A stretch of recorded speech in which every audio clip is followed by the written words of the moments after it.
Okay. Economic survey discuss ಮಾಡೋಣ್ರಿ. ಹೌದಾ? ಎಕ್ಸಾಮ್ಗೆ ಎಕನಾಮಿಕ್ ಸರ್ವೆ ಮತ್ತು ಬಜೆಟ್, ಕರ್ನಾಟಕ ಎಕನಾಮಿಕ್ ಸರ್ವೆ ಮತ್ತು ಕರ್ನಾಟಕ ಬಜೆಟ್ ಇಂಪಾರ್ಟೆಂಟ್. ಹೌದಾ? ಅದನ್ನ ಸ್ವಲ್ಪ ಹಂಗ ಡಿಸ್ಕಷನ್ ಮಾಡ್ತಾ ಹೋಗೋಣ. ಜಸ್ಟ್ ಅದಕ್ಕಿಂತ ಮುಂಚೆ ಮೊದಲು ಎಕನಾಮಿಕ್ ಸರ್ವೆ ಅಂದ್ರೆ ಏನು, ಹೌದಾ, ಅದನ್ನ ಬಿಡುಗಡೆ ಮಾಡುವಂತ ಸಂಸ್ಥೆ ಯಾವುದು ಅನ್ನೋ ಡಿಸ್ಕಷನ್ ಮಾಡ್ತಾ ಹೋಗೋಣ. ಆಮೇಲೆ ಕರ್ನಾಟಕದ ಎಕನಾಮಿಕ್ ಸರ್ವೆ ಸಂಬಂಧಪಟ್ಟಂಗ ಪದೇ ಪದೇ ಕ್ವಶನ್ಸ್ ಅನ್ನ ಕೇಳ್ತಾ ಇರ್ತಾರೆ. ಸೊ ಅದಕ್ಕೆ ಸಂಬಂಧಪಟ್ಟಂಗ ನಾವು ಡಿಸ್ಕಷನ್ ಮಾಡ್ತಾ ಹೋಗೋಣ. ಅದ್ರ ಇಂಪಾರ್ಟೆಂಟ್ ಅಂದ್ರೆ ನೋಡ್ರಿ, ಮೊದಲು ಎಕನಾಮಿಕ್ ಸರ್ವೆ ಅನ್ನೋದು ಇದು ಅವರು ರಿಲೀಸ್ ಮಾಡಿದ್ದು ಎಕನಾಮಿಕ್ ಸರ್ವೆ ಸಿಗುತ್ತೆ ಒರಿಜಿನಲ್ 800 ಪೇಜ್ ಇತ್ತು. ಅದ 800 ಪೇಜ್ ಮೇಲೆ ಐತದ ಆಕ್ಚುಲಿ. ಸೊ ಅದರಲ್ಲಿ ಇಂಪಾರ್ಟೆಂಟ್ ಪಾಯಿಂಟ್ಸ್ ನಮ್ಮ ಎಕ್ಸಾಮ್ ನಮಗೆ ಇಂಪಾರ್ಟೆಂಟ್ ಅನ್ಸಿದ್ದು, ಹೌದಾ, ಅವುಗಳನ್ನ ಪಾಯಿಂಟ್ ಗಳನ್ನ ಮಾಡ್ಕೊಂಡು ಅವುಗಳನ್ನ ಡಿಸ್ಕಷನ್ ಮಾಡ್ತಾವ. ರೈಟ್. ಈಗ ಎಕನಾಮಿಕ್ಸ್ ಕ್ವಶನ್ಸ್ ಕೇಳಿದ್ರೆ ಎಕನಾಮಿಕ್ ಸರ್ವೆ ಮತ್ತು ಬಜೆಟ್ ಡಿಫ್ರೆನ್ಸ್ ಏನು?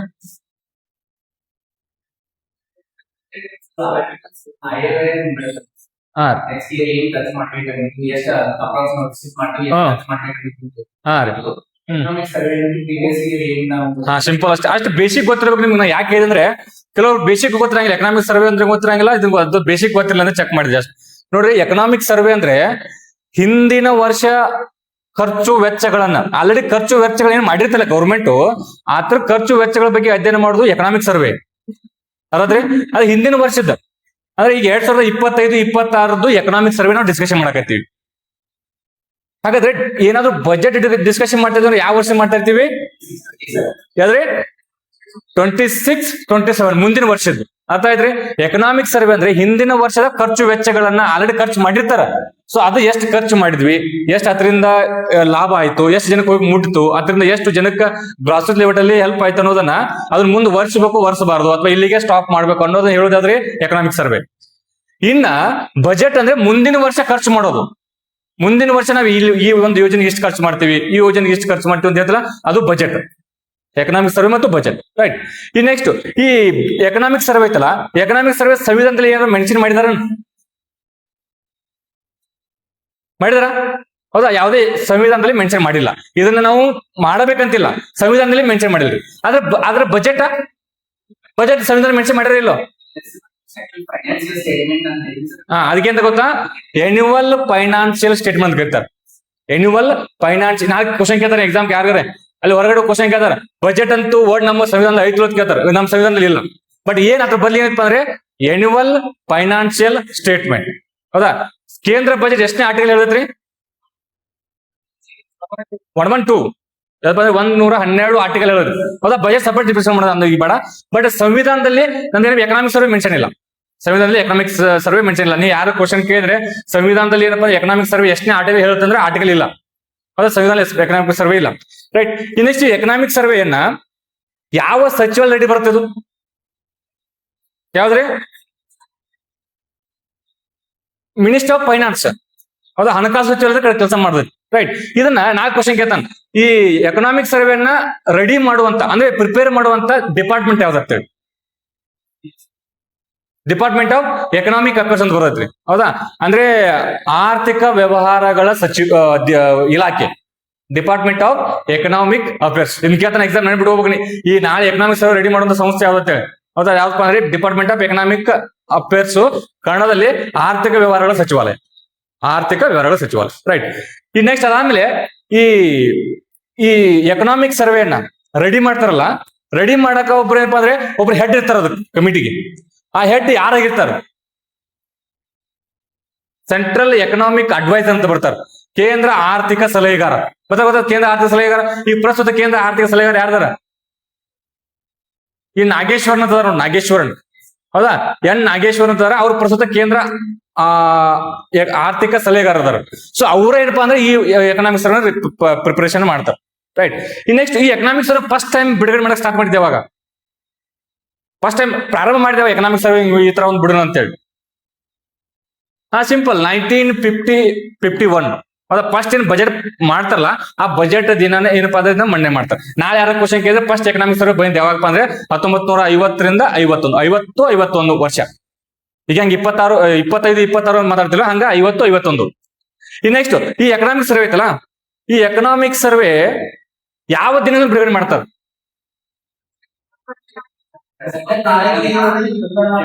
ಇವೆಲ್ಲ ಬೇಸಿಕ್ ಕ್ವಶನ್ ಗೊತ್ತಿರ್ಬೇಕು ನಿಮ್ಗೆ. ಮೊದಲು ಬಜೆಟ್ ಎಕನಾಮಿಕ್ಸ್ ಓದಬೇಕಂತಾರೆ. ಎಕನಾಮಿಕ್ ಸರ್ವೆ ಯಾವಾಗ ಮಂಡನೆ ಮಾಡುತ್ತಾರೆ ಅಂದ್ರೆ ಸಿಂಪಲ್ ಏನಪ್ಪಾ ಅಂದ್ರೆ ಬಜೆಟ್ ನಾಳೆ ಮಂಡನೆ ಮಾಡಕತ್ತಾರಂದ್ರೆ ಹಿಂದಿನ ದಿನ ಇದನ್ನ ಏನಪ್ಪಾ ಅಂದ್ರೆ ಎಕನಾಮಿಕ್ಸ್ ರಿಲೀಸ್ ಮಾಡ್ತಾರೆ. ಇನ್ನಿಸ್ ಆದ್ಮೇಲೆ ಇದನ್ನ ಫಸ್ಟ್ 1950-51 ಪ್ರಾರಂಭ ಮಾಡ್ತಾರಲ್ಲ, ಅವಾಗ ಎರಡು ಕೂಡಿನ ಮಂಡನೆ ಮಾಡ್ತಿದ್ರು, ಗೊತ್ತಿಲ್ಲ ನಿಮಗೆ. ಅವ್ ಎರಡು ಕೂಡಿನೇ ಒಂದೇ ದಿನ ಬಜೆಟ್ ಅವತ್ತನೇ ಮಂಡನೆ ಮಾಡೋದು, ಎಕನಾಮಿಕ್ಸ್ ಅವತ್ತು ರಿಲೀಸ್ ಮಾಡೋದು ಮಾಡ್ತಿದ್ರು. ಬಟ್ ಯಾವ ವರ್ಷದಿಂದ ಚೇಂಜ್ ಮಾಡ್ತಾರ, ಇದಿಲ್ಲ ಒಂದೇ ದಿನ ಮಾಡೋದು ಬೇಡ, ಹಿಂದಿನ ದಿನ ಏನಪ್ಪಾ ಅಂದ್ರೆ ಎಕನಾಮಿಕ್ಸ್ ಬಿಡೋನು, ನೆಕ್ಸ್ಟ್ ದಿನ ಬಜೆಟ್ ಮಾಡೋಣ ಅಂತೇಳಿ. ಯಾವ ವರ್ಷ? 1964ರಿಂದ. ಈಗ ಇಶ್ಯೂ ಹೇಳ್ಬಿಡ್ಬೇಕು, 1964ರಿಂದ ಅದನ್ನ ಚೇಂಜಸ್ ಮಾಡ್ತಾರೆ. ಗೊತ್ತಾ? ಕ್ಲೈಟ್ ಐತಲ್ರಿ? ಓಕೆ.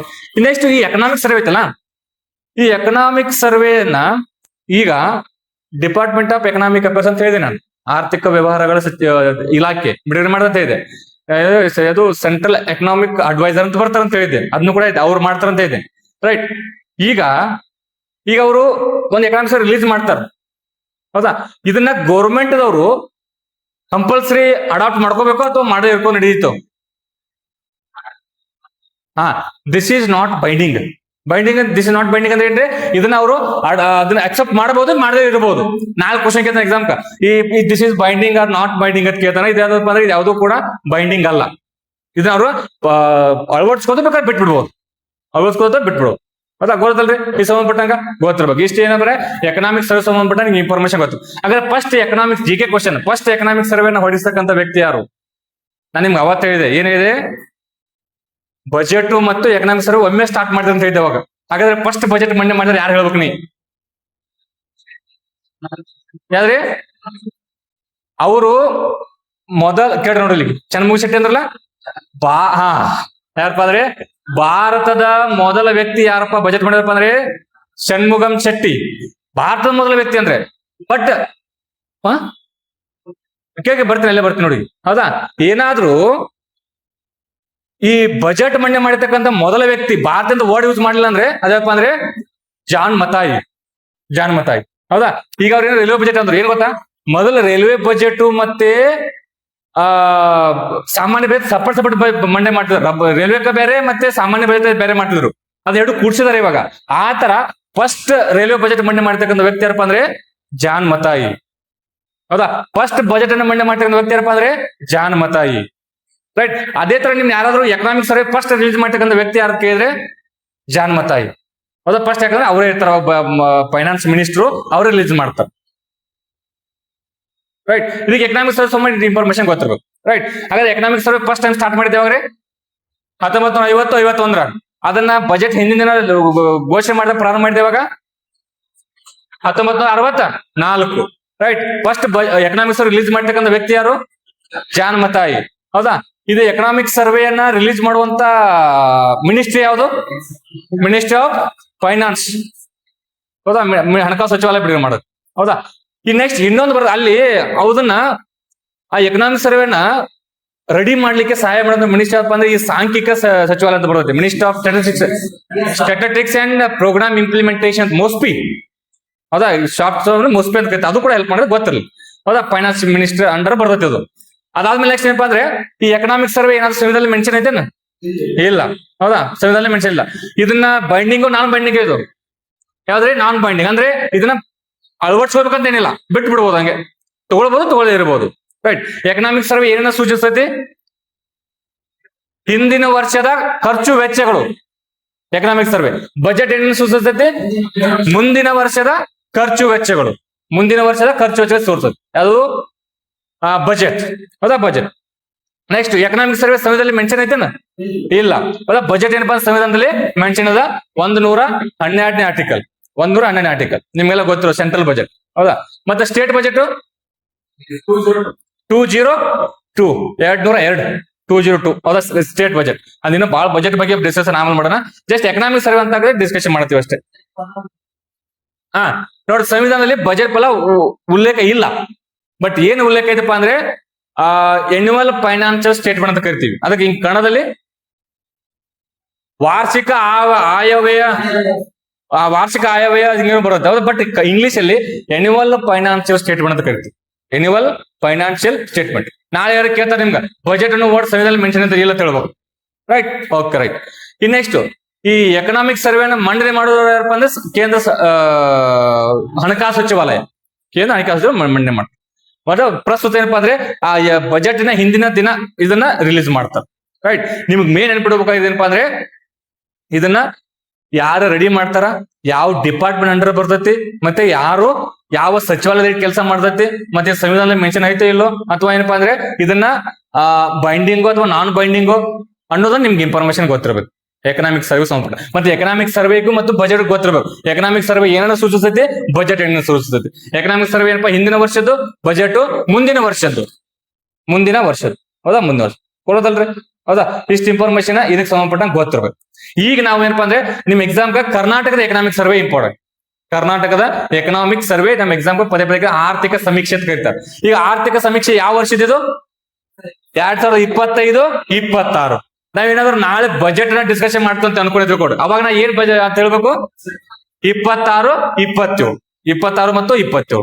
ಹೌದಾ, ಅರ್ಥಾತ್ ಈಗ 2025 ಮತ್ತು 26.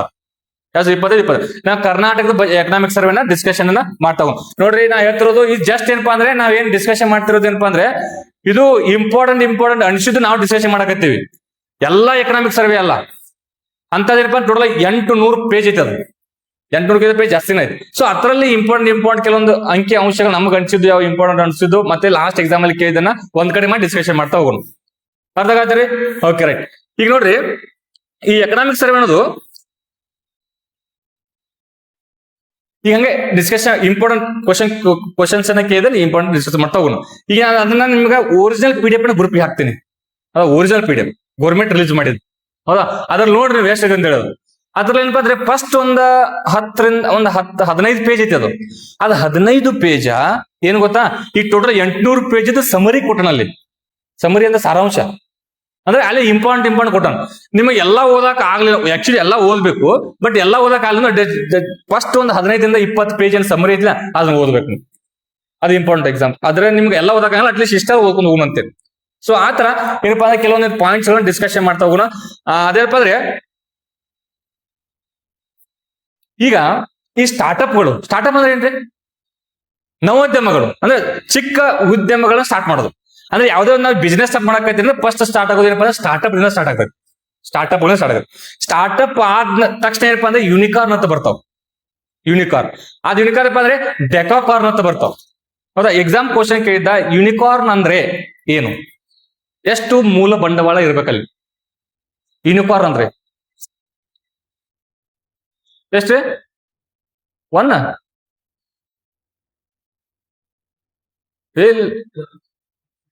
1 ಬಿಲಿಯನ್. ಎಷ್ಟು? 1 ಯೂನಿಕಾರ್ನ್ ಅಂದ್ರೆ 1 ಬಿಲಿಯನ್.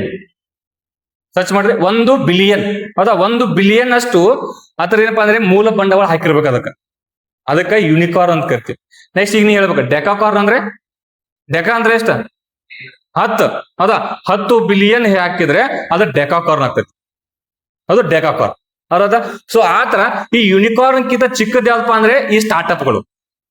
ಸ್ಟಾರ್ಟ್ಅಪ್ ಅನ್ನ ಜಾಸ್ತಿ ಮುಂದೆ ಬೆಳೆದು ಮುಂದೆ ಯೂನಿಕಾರ್ನ್ಗಳಾಗ್ತಾವ. ರೈಟ್. ಆತರ ಈ ಸ್ಟಾರ್ಟ್ಅಪ್ ಗಳ ಅಭಿವೃದ್ಧಿಗೋಸ್ಕರ ಕರ್ನಾಟಕ ಅದೇ ಅದು ಬಿಲಿಯನ್ ದಾಗ ಮಾಡಿದ್ರೆ 1 ಬಿಲಿಯನ್ ಆಗತ್ತಿಲ್ಲ. ಅದೇ 1 ಬಿಲಿಯನ್ ದಾಗ ಹೇಳ್ರಿ. ಆಪ್ಷನ್ ಅಲ್ಲಿ 1 ಬಿಲಿಯನ್ ಟು ಇದು RS PSI ಕ್ವಶನ್ ಅಲ್ಲಿ ಎಕ್ಸಾಮ್ ಕ್ವಶನ್ ಇದು. 1 ಯೂನಿಕಾರ್ನ್ ಅಂದ್ರೆ 1 ಬಿಲಿಯನ್, ಡೆಕಾಕಾರ್ನ್ ಅಂದ್ರೆ 10 ಬಿಲಿಯನ್ ಗೊತ್ತಾಗುತ್ತೆ ನಿಮ್ಗೆ. ಈಗ ನೆಕ್ಸ್ಟ್ ನೋಡಿ, ಈ ಅಂತ ಸ್ಟಾರ್ಟ್ಅಪ್ ಗಳನ್ನ ಅಭಿವೃದ್ಧಿ ಮಾಡಕ್ಕಾಗಿ ಒಂದು ಏನಪ್ಪಾ ಅಂದ್ರೆ ಒಂದು ಗ್ಲೋಬಲ್ ಕೆಪಾಬಿಲಿಟಿ ಸೆಂಟರ್ ತಗೊಂಬಂದಾರ. ಅಂದ್ರೆ ಗ್ಲೋಬಲ್ ಕೆಪಾಬಿಲಿಟಿ ಸೆಂಟರ್ ಅಂದ್ರೆ ಏನ್ ಗೊತ್ತಾ? ಸಿಂಪಲ್ ನಿಮ್ಗೆ ಗೊತ್ತಿರ್ಬೇಕು. ಸ್ಟಾರ್ಟ್ಅಪ್ ಗಳನ್ನ ಸ್ಥಾಪನೆ ಮಾಡೋದು, ಅದರಿಂದ ಹುದ್ದೆಗಳನ್ನ ಅಭಿವೃದ್ಧಿ ಮಾಡೋದು, ಹುದ್ದೆಗಳನ್ನ ಸೃಷ್ಟಿಸೋದು. ಅಲ್ಲಿ ಆಪ್ಷನ್ ಏನ್ ಕೊಟ್ಟಿದ್ದು ಗೊತ್ತಾ? ರೀಸೆಂಟ್ ಆಗಿ KE ಎಕ್ಸಾಮ್ ಅಲ್ಲಿ ಇದನ್ನ, ಸೊ ಅದನ್ನ ಬರ್ಕೊಂಡ್ ಬಂದಿನಿ ಅಷ್ಟೇ. ಹೌದಾ, ಗ್ಲೋಬಲ್ ಕೆಪಾಬಿಲಿಟಿ ಸೆಂಟರ್ ಪಾಲಿಸಿ ಯಾವ ವರ್ಷದಿಂದ ಯಾವ ವರ್ಷದಕ್ಕೆ ಅದನ್ನ ಎಕ್ಸಾಮ್ ಯಾವ ವರ್ಷ 25ರಿಂದ 29, 2025ರಿಂದ 2024ರಿಂದ 29, 5 ವರ್ಷ ಇರ್ತಾವೆ ಯಾವಾಗಲೂ ಪಾಲಿಸಿಗಳು. 2024ರಿಂದ 29, 2024ರಿಂದ 29 ಏನದು ಗ್ಲೋಬಲ್ ಕೆಪಾಬಿಲಿಟಿ ಸೆಂಟರ್ ಪಾಲಿಸಿ. ಅದೊಂದು ಪಾಲಿಸಿ. ಹೌದಾ, 2024ರಿಂದ 29. ಇದ್ರ ಉದ್ದೇಶ ಏನ್ ಗೊತ್ತಾ? ಟೋಟಲ್ ಎಷ್ಟು ಸೆಂಟರ್ ಗಳನ್ನ ಸ್ಥಾಪನೆ ಮಾಡೋದಪ್ಪ ಅಂದ್ರೆ 500 ಸೆಂಟರ್ ಗಳನ್ನ ಸ್ಥಾಪನೆ ಮಾಡೋದು. 500 ಸೆಂಟರ್ ಗಳನ್ನ ಸ್ಥಾಪನೆ ಮಾಡೋದು. ಇದು ನೆಕ್ಸ್ಟ್ ಎಷ್ಟು ಹುದ್ದೆಗಳನ್ನ ಕ್ರಿಯೇಟ್ ಮಾಡೋದು ಅಂದ್ರೆ ಎಷ್ಟು ಹುದ್ದೆಗಳನ್ನ ಕ್ರಿಯೇಟ್ ಮಾಡಪ್ಪ ಅಂದ್ರೆ 3.5 ಲ್ಯಾಕ್ 3.5 ಲ್ಯಾಕ್ ಹುದ್ದೆಗಳನ್ನ ಸೃಷ್ಟಿ ಮಾಡೋದು.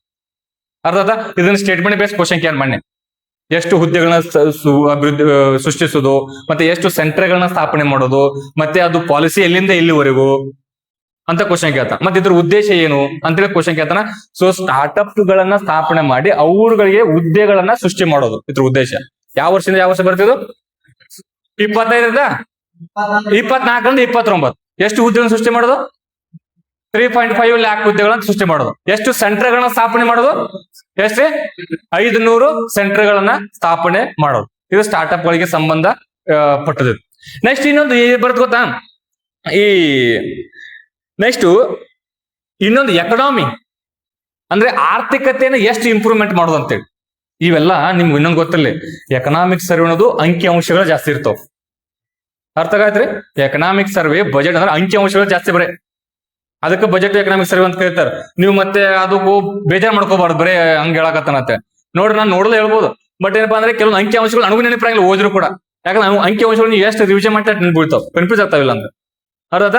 ಸೊ ಅದಕ್ಕೋಸ್ಕರ ಈ ನೆಕ್ಸ್ಟ್ ಎಷ್ಟು ಬಿಲಿಯನ್ ಎಕನಾಮಿ ಆರ್ಥಿಕತೆಯನ್ನ ಹೆಚ್ಚಿಗೆ ಮಾಡಪ್ಪ ಅಂದ್ರೆ 50 ಬಿಲಿಯನ್ ಆರ್ಥಿಕತೆ. ನೋಡಿ ನೆನಪಿಗೋರಿ, 50 ಬಿಲಿಯನ್ ಆರ್ಥಿಕತೆ. ಮತ್ತೇನಪ್ಪಾ ಅಂದ್ರೆ ಎಷ್ಟು ಹುದ್ದೆಗಳು ಸೃಷ್ಟಿ ಮಾಡೋದು? 3.5 ಲ್ಯಾಕ್. ನೆಕ್ಸ್ಟ್ ಎಷ್ಟು ಸೆಂಟರ್ಗಳನ್ನ ಸ್ಥಾಪನೆ ಮಾಡೋದು? 500. ನೆಕ್ಸ್ಟ್ ಅದು ಪಾಲಿಸಿ ಎಲ್ಲಿಂದ ಇಲ್ಲಿವರೆಗೂ? 2024ರಿಂದ 2020, 2024ರಿಂದ 2025. ಇದ್ರ ಉದ್ದೇಶ ಏನಪ್ಪಾ ಅಂದ್ರೆ ಸ್ಟಾರ್ಟ್ಅಪ್ ಗಳನ್ನ ಅಭಿವೃದ್ಧಿ ಮಾಡೋದು, ಅವಕ್ಕೆ ಉತ್ತೇಜನವನ್ನ ನೀಡೋದು. ನೆಕ್ಸ್ಟ್ ಅದೇ ರೀತಿ ಈ ಸ್ಟಾರ್ಟ್ಅಪ್ ಪಾಲಿಸಿ ಅಂತ ಬರೋದು. ಸ್ಟಾರ್ಟ್ಅಪ್ ಪಾಲಿಸಿ ಅದು ಎಷ್ಟು? ಯಾವ ವರ್ಷದಿಂದ ಯಾವ ವರ್ಷ ಮಟ? ಅದಪ್ಪ ಅಂದ್ರೆ ಸಿಂಪಲ್ ನೆನ್ಪಿಡ್ಬೇಕು, 2025ರಿಂದ 30ವರೆಗೂ. 2025ರಿಂದ 30 ಅಂದ್ರೆ ಸ್ಟಾರ್ಟ್ಅಪ್ ಪಾಲಿಸಿ. ಈಗ ನೋಡಿ ಸಿಂಪಲ್ ಪಾಲಿಸೀಸ್ ಗಳಂದ್ರೆ ಏನು ಅಂದ್ರೆ, ಯೋಜನೆಗಳಂದ್ರೆ ಏನು ಗೊತ್ತಾ? 2025ರಿಂದ 30ರವರೆಗೂ ನಾವು ಆ ಕ್ಷೇತ್ರವನ್ನ ಅಭಿವೃದ್ಧಿ ಮಾಡಲು ಹಣವನ್ನ ನೀಡುತ್ತೇವೆ. ಅಂದ್ರೆ ಅತಿ ಹೆಚ್ಚು ಅದ್ರ ಮೇಲೆ ಫೋಕಸ್ ಮಾಡ್ತೀವಿ ಅನ್ನಂಗ. ಈಗ ನೀವು ಟಾರ್ಗೆಟ್ ಹಾಕೋದಂಗ್ರಿ ಇದು. ನಾವ್ 2027 ಅಂದ್ರೆ ಒಂದ್ ಜಾಬ್ ಹಿಡ್ಕೋತೀನಿ ಅಂತ ಟಾರ್ಗೆಟ್ ಹಾಕೋದು ಗೊತ್ತಾ? 2028 ಒಂದ್ ಏನಪ್ಪ ಜಾಬ್ ಹಿಡ್ಕೋಬೇಕಾದ್ರೆ ಟಾರ್ಗೆಟ್ ಹಾಕ್ತಿರಿ. ಆ ತರ ಈ ಸ್ಟಾರ್ಟ್ಅಪ್ ಗಳನ್ನ ಅಭಿವೃದ್ಧಿ ಮಾಡೋಗೋಸ್ಕರ ಮತ್ತೆ ಅವುಗಳನ್ನ ಉತ್ತೇಜನ ಮಾಡೋದು, ಅವಕ್ಕೆ ದುಡ್ಡನ್ನ ನೀಡೋಗೋಸ್ಕರ ಒಂದು ಟಾರ್ಗೆಟ್ ಹಾಕೋತಾರ. ಆ ಟಾರ್ಗೆಟ್ ಅದಕ್ಕೆ ಪಾಲಿಸಿ ಅಂತ ಕರಿತೀವಿ ನಾವು. ಆ ಪಾಲಿಸಿ 2025ರಿಂದ 30 ಅಂದ್ರೆ 30ರವರೆಗೂ 30 ಕುಡಿದು ನಾವು ಅದಕ್ಕೆಲ್ಲ ಸಹಾಯ ಮಾಡ್ತೀವಿ ನಂಗೆ ಹತ್ರ. 2025ರಿಂದ 30. ನೆಕ್ಸ್ಟ್ ಕೆಪಾಬಿಲಿಟಿ ಸೆಂಟರ್ ಪಾಲಿಸಿ ಯಾವಾಗ? 24ರಿಂದ ರಿಯಾಕ್ಷನ್ ಮಾಡ್ಬೇಕು. 2024ರಿಂದ 20 ಯಾವಾಗ್ಲೂ ಪಾಲಿಸಿಗಳು 5 ವರ್ಷ ಇರ್ತಾವ. 5 ವರ್ಷ ಇರ್ತಾವ, ರೈಟ್? ಅದಕ್ಕೆ ಇನ್ಫಾರ್ಮೇಶನ್ ನಿಮಗೆ ಗೊತ್ತಿರ್ಬೇಕು. ಈ ನೆಕ್ಸ್ಟ್ ಈ ಸ್ಟಾರ್ಟ್ಅಪ್ ಪಾಲಿಸಿ ಅಡಿ ಎಷ್ಟು ಹುದ್ದೆಗಳನ್ನ ಸೃಷ್ಟಿ ಮಾಡಪ್ಪ ಅಂದ್ರೆ 25,000 ಹುದ್ದೆಗಳನ್ನ ಸೃಷ್ಟಿ ಮಾಡೋದು. ಸ್ಟಾರ್ಟ್ಅಪ್ ಪಾಲಿಸಿ ಅಡಿ ಎಷ್ಟು ಹುದ್ದೆಗಳಂತ ಕೇಳ್ತಾನೆ ನಾಳೆ ಎಕ್ಸಾಮ್, ಅದು 25,000 ಹುದ್ದೆ. ನಾ ಇದೇ 3.5 ಲ್ಯಾಕ್ ಯಾವ್ದು ಹೇಳಿದ್ದೆ, ಅದು ಗ್ಲೋಬಲ್ ಕೆಪಾಸಿಟಿ ಸೆಂಟರ್ ಒಳಗಡೆ ಹೇಳಿದ್ದೆ ನಾನು. ಬಟ್ ಸ್ಟಾರ್ಟ್ಅಪ್ ಪಾಲಿಸಿ ಅಂಡರ್ 25,000 ಹುದ್ದೆಗಳನ್ನ ಸೃಷ್ಟಿ ಮಾಡೋದು, ರೈಟ್? ಈ ನೆಕ್ಸ್ಟ್ ಈ ತಲಾ ಆದಾಯ ಅಂತ ಬರುತ್ತೆ. ತಲಾ ಆದಾಯ ಅಂದ್ರೆ ಪರ್ ಕ್ಯಾಪಿಟಲ್ ಇನ್ಕಮ್. ತಲಾ ಆದಾಯ ಅಂದ್ರೆ ಏನು? ತಲಾ ಆದಾಯ ಹೆಂಗ್ ಕ್ಯಾಲ್ಕುಲೇಟ್ ಮಾಡ್ತೀವಿ ನಾವು?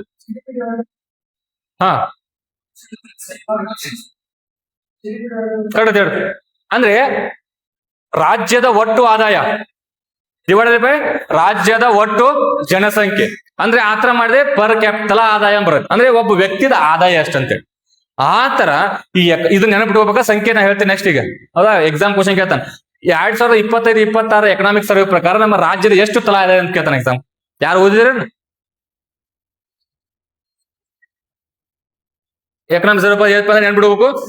4,33,326. 4,33,326. 4,33,000 ಅಂದ್ರೆ 4,33,326. 4,33,326 ಅಂದ್ರೆ 4,33,326. ಹೌದಾ ತಲಾ ಆದಾಯ. ಈ ನೆಕ್ಸ್ಟ್ ಏನ್ ಕೇಳ್ತಾನೆ ಗೊತ್ತಾ? ಈ ತಲಾ ಅಲ್ಲಿ 4 ಜಿಲ್ಲೆಗಳನ್ನ ಕೊಟ್ಟುಬಿಟ್ಟು ತಲಾ ಆದಾಯದ ಪ್ರಕಾರ ಇವನ್ನ ಜೋಡ್ಸ್ ಅಂತ ಕೇಳ್ತಾನ್ರಿ. ಫಸ್ಟ್ ತಲಾ ಆದಾಯ ಯಾವ ಹೆಚ್ಚು ತಲಾ ಆದಾಯ ಹೊಂದಿರ್ತಕ್ಕಂಥ ಜಿಲ್ಲೆ ಯಾವುದು, ಎರಡನೇದು ಯಾವುದು, ಒಂದು 4 ಆಪ್ಷನ್ ನೆನಪಿಡ್ಬೇಕು ನೀವು. ಅರ್ಥ ಆಗತ್ತೆ? ಅದ ಬೋರ್ ಆಗತ್ತೆ ಎಕನಾಮಿಕ್ ಸರ್ವೆ ಅಂದ್ರೆ ಅಲ್ಲ. ಹಿಂಗೆ ಎಕನಾಮಿಕ್ ಸರ್ವೆ ಹಿಂಗೆ ಇರುತ್ತೆ. ಅಂಕಿ ಅಂಶಗಳನ್ನ ಬರೇ ನೆನಪಿಟ್ಕೊಳ್ಳೋದು ಜಾಸ್ತಿ. ನಿಂಗೆ ಕಾನ್ಸೆಪ್ಟ್ ಹೇಳಕ್ಕ ನಿಮ್ಗೆ ಒಮ್ಮೆ ಹೇಳಿ ನೀನ್ ನೆನಪಿಟ್ಬಿಡ್ತೈತಿ. ಬಟ್ ಇವ್ ಹೆಂಗದವಲ್ಲ ಇವ್ನ ನೆನಪಿಟ್ಕೊಳ್ಬೇಕು, ಬರದಲ್ಲ. ಹೌದಾ ನೋಡ, ಅತಿ ಹೆಚ್ಚು ಬುಕ್ ಇವತ್ತ ಯೂಸ್ ಮಾಡಕತ್ತೀನಿ, 4-5 ಯಾವತ್ತ ಬುಕ್ ಯೂಸ್ ಮಾಡೇನೆ. ಸೊ ಅದಾಗ ಈ ಅಂಕಿ ಅಂಶಗಳು ನೆನಪುಳಿದು ಬಹಳ ಕಷ್ಟ. ಅರ್ಥ ಆಯ್ತಾ? ಈಗ ನೋಡ್ರಿ, ನಮ್ದು ಎಷ್ಟೈತಿ ಎಕನಾಮಿಕ್ಸ್, ನಮ್ದು ತಲಾದ ಎಷ್ಟೈತಿ ಪ್ರಸ್ತುತ ಬಾಯ್ಲಿ ಅನ್ರಿ 4,33,326. ಹೌದಾ? ತಲಾ ಆದಾಯ ಅಂದ್ರೆ ಏನು? ಟೋಟಲ್ ಆದಾಯ ಡಿವೈಡೆಡ್ ಬೈ ಟೋಟಲ್ ಜನಸಂಖ್ಯೆ, ಆ ರಾಜ್ಯದಾಗಿರ್ಬೋದು, ಆ ದೇಶದಾಗಿರ್ಬೋದು. ಹೌದಾ? ನೀವು ಹೆಂಗ್ ಕ್ಯಾಲ್ಕುಲೇಟ್ ಮಾಡ್ತಾರೆ ಆಮೇಲೆ ಡಿಪೆಂಡಿಂಗ್ ಅಪಾನ್ ದಟ್, ರೈಟ್? ಈ ನೆಕ್ಸ್ಟ್, ಈ ತಲಾದ ಅತಿ ಹೆಚ್ಚು ತಲಾದ ಹೊಂದಿರತಕ್ಕಂಥ ಜಿಲ್ಲೆ ಯಾವ್ದು ನಮ್ಮದು? ಗೊತ್ತಲ್ರಿ? ಬೆಂಗಳೂರು ನಗರ. ಗ್ರಾಮಾಂತರ ಅಂದ್ರೆ ಯಾರು? ಬೆಂಗಳೂರು ನಗರ. ಹೌದಾ? ಬೆಂಗಳೂರು ನಗರ. ಹಂಗ 4 ಜಿಲ್ಲೆ ನೆನ್ಬಿಡು ನೋಡ್ರಿ. ಬೆಂಗಳೂರು ನಗರ ಒಂದನೇದು, ಎರಡನೇದು ಯಾವ್ದು? ದಕ್ಷಿಣ ಕನ್ನಡ. ಮೂರನೇದು ಯಾವ್ದ್ರಿ? Udupi is right answer. ಹೌದಾ ನೋಡ್ರಿ, ಒಂದನೇದು ಯಾವ್ದು? ಬೆಂಗಳೂರು ನಗರ, ಎರಡನೇದು ದಕ್ಷಿಣ ಕನ್ನಡ, ಮೂರನೇದು ಉಡುಪಿ. ಹೌದಾ? ಅತಿ ಹೆಚ್ಚು ತಲಾದಾಯ ಹೊಂದಿರತಕ್ಕಂಥದ್ದು. ಈ ನೆಕ್ಸ್ಟ್ ಅತಿ ಕಡಿಮೆ ತಲಾದಾಯ ಹೊಂದಿರತಕ್ಕಂಥ ನೆನಪಿಡ್ಬೇಕು. ಮತ್ತೆ ಒಂದೇದ ಹೇಳ್ರಿ, ಒಂದೇದು ಕಲಬುರ್ಗಿ. ಹೌದಾ ನೋಡ್ರಿ, ಅಲ್ಲಿ ಯಾದಗಿರಿ ಅಂತ ಬರುತ್ತೆ, ಕೊಟ್ಟಿದ್ದಾನೆ ಆಪ್ಷನ್ ಒಳಗಡೆ, ಅದು ಹಾಕಬಾರ್ದು. ಒಂದನೇದು ಕಲಬುರ್ಗಿ, ಎರಡನೇದು ಯಾದಗಿರಿ, ಮೂರನೇದು ರಾಯಚೂರು. ಒಂದ್ಸಲ ಹೇಳ್ಬಿಡಪ್ಪಿ. ಅತಿ ಹೆಚ್ಚು ಹೊಂದಿರತಕ್ಕಂತ ತಲಾದಾಯ ಹೊಂದಿರತಕ್ಕಂಥ ಜಿಲ್ಲೆಗಳು ಯಾವು? ಬೆಂಗಳೂರು ನಗರ, ದಕ್ಷಿಣ ಕನ್ನಡ, ಉಡುಪಿ. ಇಷ್ಟು 3 ನೆನಪಿಟ್ಕೊಂಡು 4ನೇ ಹೇಳ್ಬೋದು, ನೀವು ಕನ್ಫ್ಯೂಸ್ ಆಗುತ್ತೆ. 3 ನೆನಪಿಟ್ಕೊಂಡ್ರೆ ಎಲಿಮಿನೇಟ್ ಮಾಡಕ್ ಹೆಲ್ಪ್ ಆಗ್ತದೆ. ನೆಕ್ಸ್ಟ್ ಅತಿ ಕಡಿಮೆ ಹೊಂದಿರತಕ್ಕಂತ ಜಿಲ್ಲೆಗಳು ಕಲಬುರಗಿ, ಯಾದಗಿರಿ, ಯಾವ್ದ್ರಿ? ರಾಯಚೂರು. ಹೌದಾ? ರಾಯಚೂರು ಅದ್ ನೆನಪಿಡ್ಬೋದು. ಹೌದಾ? ನೆಕ್ಸ್ಟ್ ಅದಾದ್ಮೇಲೆ ನೆಕ್ಸ್ಟ್ ಏನಪ್ಪಾ ಅಂದ್ರೆ, ಈಗ ನಮ್ಮ ಲಾಸ್ಟ್ ವರ್ಷ ಡಿಸ್ಕಷನ್ ಮಾಡಕತ್ತೀವಿ. ಇವಾಗ ಕೆಲವೊಂದು ಇನ್ಕಮ್ಗಳು ಬರ್ತಾವ್ರಿ. ಹೌದಾ? ನಮ್ ರಾಜ್ಯ ಸರ್ಕಾರಕ್ಕೆ ಇನ್ಕಮ್ ಬರ್ಬೇಕಿಲ್ಲ? ಹೌದಾ? ಅಲ್ಲೇನಪ್ಪ ಅಂದ್ರೆ ಸೇವಾ ವಲಯ ಅಂತ ಬರ್ತೈತಿ. ಹೌದಾ? ಈಗ ಟ್ಯಾಕ್ಸ್ ಗಳ ಮುಖಾಂತರ ಅಂದ್ರೆ ಸರ್ವಿಸ್ ಸೆಕ್ಟರ್ ಬರ್ತೈತಿ, ಟ್ಯಾಕ್ಸ್ ಮುಖಾಂತರ ಬರ್ತೈತಿ, ಏನಪ್ಪಾ ಅಂದ್ರೆ ರಾಷ್ಟ್ರೀಯ ಆದಾಯ ಮುಖಾಂತರ ಬರೋದಿಲ್ಲ. ಸೊ ಇಲ್ಲಿ ಏನ್ ಕೇಳ್ತಾನೆ ಗೊತ್ತಾ? ನಮ್ಮ ಎಕನಾಮಿಕ್ ಸರ್ವೆ ಪ್ರಕಾರ 4 ಆಪ್ಷನ್ ಕೊಡ್ತಾನಲ್ಲಿ. 4 ಆಪ್ಷನ್ ಕೊಡ್ರು ಅತಿ ಹೆಚ್ಚು ಯಾವ ಮೂಲದಿಂದ ನಮ್ಗೆ ಆದಾಯ ಬಂದತಿ, ಎರಡನೇದು ಯಾವುದು, ಮೂರನೇದು ಯಾವ್ದು ಆಪ್ಷನ್. ಹೌದಾ? ಒಂದೇದು ಯಾವ್ದು ಅತಿ ಹೆಚ್ಚು ಬಂದಿದ್ದು? ಸೇವಾ ವಲಯ. ಇಲ್ಲಿ ಎರಡನೇದು ಯಾವಪ್ಪ ಅಂದ್ರೆ ಇಂಡಸ್ಟ್ರಿ, ಕೈಗಾರಿಕೆ. ಒಂದೇದು ಸೇವಾ ವಲಯ. ಸೇವಾ ವಲಯ ಅಂದ್ರೆ ಯಾವ ಬರ್ತಾವು? ಬ್ಯಾಂಕಿಂಗ್ ಬರ್ತತಿ. ಹೌದಾ? ಮತ್ತೆ ಅದ್ರ ಟ್ರಾನ್ಸ್ಪೋರ್ಟೇಶನ್ ಬರ್ತತಿ. ಹೌದಾ? ನೆಕ್ಸ್ಟ್ ಏನಪ್ಪ ಅಂದ್ರೆ ಈ ಸೈನ್ಸ್ ಅಂಡ್ ಟೆಕ್ನಾಲಜಿ, ಇಸ್ರೋದವ್ರು ಪ್ರೊಡಕ್ಷನ್ ಮಾಡ್ತಾರ ಗೊತ್ತಾ, ಅದು ಕೂಡ ಸೇವಾ ವಲಯದಾಗ ಬರ್ತತಿ. ಹೌದಾ? ಮೆಡಿಕಲ್ ಸೆಕ್ಟರ್ ಎಲ್ಲ ಬರ್ತತಿ. ಹೌದಾ? ಇವೆಲ್ಲ ಮತ್ತೆ ಕೃಷಿ ವಲಯ ಯಾವ ಕ್ಷೇತ್ರ ಬರ್ತೈತೆ? ಪ್ರಾಥಮಿಕ ಬರ್ತೈತಿ. ಹೌದಾ? ಪ್ರಾಥಮಿಕ. ಮತ್ತೆ ಇಂಡಸ್ಟ್ರಿಗಳು ಯಾವ ತರ ಬರ್ತಾವ? ಎರಡನೇದ್ರಾಗ ಬರ್ತಾವ, ಸೆಕೆಂಡರಿ ಸೆಕ್ಟರ್ ಬರ್ತಾವ. ಹೌದಾ? ಇನ್ನು ಈಗ ಡಿಸೈಡ್ ಮಾಡಿ ಇವೆಲ್ಲ ಸೇವಾ ವಲಯ ಅಂತ ಕರಿತೀವಿ. ಅಥವಾ ಏನಪ್ಪಾ ಅಂದ್ರೆ ಟರ್ಸರಿ ಸೆಕ್ಟರ್ ಅಂತ ಕರಿತೀವಿ. ಟರ್ಸರಿ. ಹೌದಾ? ಟರ್ಸರಿ. ಈ ನೆಕ್ಸ್ಟ್ ಇನ್ನೊಂದು ಈ ತರ ಕ್ವಶನ್ ಕೇಳ್ತಾನ, ಈ ಮೈನಿಂಗ್ ಅಂದ್ರೆ ಗಣಿಗಾರಿಕೆ ಮಾಡ್ತೀವಿ ಗೊತ್ತಾ? ಗಣಿಗಾರಿಕೆ ಯಾವ ಕ್ಷೇತ್ರದ ಬರ್ತೈತಿ? ಯಾವ್ದ್ರಿ? ಪ್ರಾಥಮಿಕ ವಲಯದಲ್ಲಿ ಬರುತ್ತದೆ. ಪ್ರಾಥಮಿಕ ವಲಯದ ಬರುತ್ತೆ. ಹೌದಾ? ನಾವು ಕನ್ಫ್ಯೂಸ್ ಆದ್ವಿ. ಈ ಮೈನಿಂಗ್ ಅಂದ ತಕ್ಷಣ ನಾವು ದ್ವಿತೀಯ ವಲಯ ಅಂತ ಬಿಡ್ತೀವಿ. ಬಟ್ ಮೈನಿಂಗ್ ಬರೋದು ಪ್ರಾಥಮಿಕ ವಲಯ. ಕನ್ಫ್ಯೂಸ್ ಆಗ್ಬಾರ್ದು, ನೆನಪಿಟ್ಕೋಬೇಕು. ರೈಟ್. ಈ ನೆಕ್ಸ್ಟ್ ಆ ತರ ಅತಿ ಹೆಚ್ಚು ಬಂದಿದ್ದು ಯಾವ್ದ್ರಿ? ಸೇವಾ ವಲಯ. ಎರಡನೇದು ಯಾವ್ದು? ಕೈಗಾರಿಕೆ. ಇನ್ನು ಮೂರನೇದು ಯಾವ್ದಪ್ಪ ಅಂದ್ರೆ ಕೃಷಿ ಕ್ಷೇತ್ರ. ಯಾವ್ದು? ಕೃಷಿ ಕ್ಷೇತ್ರದ ಮುಖಾಂತರ ನಮ್ಮಲ್ಲಿ ಬರ್ತದೆ. ಕೃಷಿ ಕ್ಷೇತ್ರ ಮುಖಾಂತರ ಬರ್ತದೆ. ರೈಟ್. ಇದಕ್ಕೆ ಇನ್ಫಾರ್ಮೇಶನ್ ಏನ್ ಡಿಸ್ಕಷನ್ ಮಾಡಿದ್ವಿ? ಮೊದಲು ಹೇಳ್ಬಿಟ್ರೆ ಏನ್ ಡಿಸ್ಕಷನ್ ಮಾಡಿದ್ವಿ? ಇನ್ನೊಂದು ಒಂದೇದಪ್ಪ ಅಂದ್ರೆ ಗ್ಲೋಬಲ್ ಕೆಪಾಬಿಲಿಟಿ ಸೆಂಟರ್, ಅಂದ್ರೆ ಎಕನಾಮಿಕ್ ಸರ್ವೆ ಬಗ್ಗೆ ಸ್ಟಾಟಿಕ್ ಹೇಳಿದೀನಿ ಅಲ್ಲ, ಅದ್ರಲ್ಲಿ ನೆನಪೈತಿಲ್ಲ, ನೆನಪಿಟ್ಟು ಹೋಗ್ಬೇಕು. ಇದಾದ್ಮೇಲೆ ಈ ಗ್ಲೋಬಲ್ ಕೆಪಾಬಿಲಿಟಿ ಸೆಂಟರ್ ಬಗ್ಗೆ ಡಿಸ್ಕಷನ್ ಮಾಡಿದ್ವಿ. ಯಾವ ವರ್ಷದಿಂದ ಯಾವ ವರ್ಷ ಅದು? ಸ್ಪೀಡ್ ಹೇಳ್ಬೇಕು.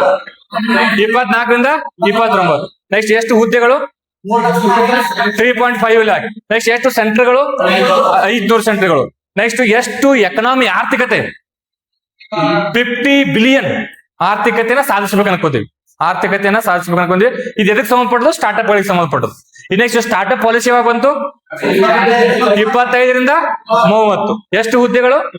25,000 ಹುದ್ದೆಗಳು. ನೆಕ್ಸ್ಟ್ ಆದ್ಮೇಲೆ ನಮ್ ಪರ್ ಕ್ಯಾಪಿಟಲ್ ಇನ್ಕಮ್ ಎಷ್ಟು ಪ್ರಸ್ತುತ? 4,33,326. ನೆಕ್ಸ್ಟ್ ಅತಿ ಹೆಚ್ಚು ತಲಾದಾಯ ಹೊಂದಿರತಕ್ಕಂಥ ಜಿಲ್ಲೆ ಯಾವುದು? ಬೆಂಗಳೂರು ನಗರ. ಎರಡನೇದು ಯಾವುದು? ಮೂರನೇದು ಯಾವುದು? ಉಡುಪಿ. ನೆಕ್ಸ್ಟ್ ಅತಿ ಕಡಿಮೆ ತಲಾದಾಯ ಹೊಂದಿರತಕ್ಕಂಥ ಜಿಲ್ಲೆ ಯಾವುದು? ಕಲಬುರಗಿ. ಫಸ್ಟ್ ಆಪ್ಷನ್ ಯಾದಗಿರಿ ಕೊಡ್ತಾನಲ್ಲಿ. ಕಲಬುರಗಿ, ಯಾದಗಿರಿ, ರಾಯಚೂರು. ಹೌದಾ? ಪರ್ ಕ್ಯಾಪಿಟಲ್ ಇನ್ಕಮ್ ಅಂದ್ರೆ ಏನು? ಒಟ್ಟು ಆದಾಯ, ಒಟ್ಟು ಜನಸಂಖ್ಯೆ. ನೆಕ್ಸ್ಟ್ ಈ ಯಾವ ಕ್ಷೇತ್ರದ ಅತಿ ಹೆಚ್ಚು ನಮ್ಗೆ ಇನ್ಕಮ್ ಇರೋದು? ಕರ್ನಾಟಕ ಸೇವಾ ವಲಯ. ಹೌದಾ? ನೆಕ್ಸ್ಟ್ ಆಕ್ಚುಲಿ ಅದೆಷ್ಟು 21% ಏನೋ ಐತೆ ಆಕ್ಚುಲಿ. ಹೌದಾ, ಸೇವಾ ವಲಯ ಈ 21% ಅದಷ್ಟು ಆದಾಯ ಅಲ್ಲಿಂದ ಬಂದದ್ದು. ಈ ನೆಕ್ಸ್ಟ್ ಎರಡನೇದು ಯಾವುದು? ಸಾರಿ, ಮಿಸ್ಟೇಕ್ ಆತನ. ಈಗ ಸೇವಾ ವಲಯ ಎಷ್ಟು ಅತಿ ಹೆಚ್ಚು? 69.86 ಅಲ್ಲ. ನನ್ ಮಿಸ್ಟೇಕ್ ಆಯ್ತು. 69.86 ಅಂದ್ರೆ ಸೇವಾ ವಲಯ, ರೈಟ್. ಆಮೇಲೆ ಈ ಏನ್ ನೆಕ್ಸ್ಟ್ ಬರ್ದ ಅಂತ ಹೇಳಿದ್ರೆ ನಾನು ಕೈಗಾರಿಕೆ 19.8%.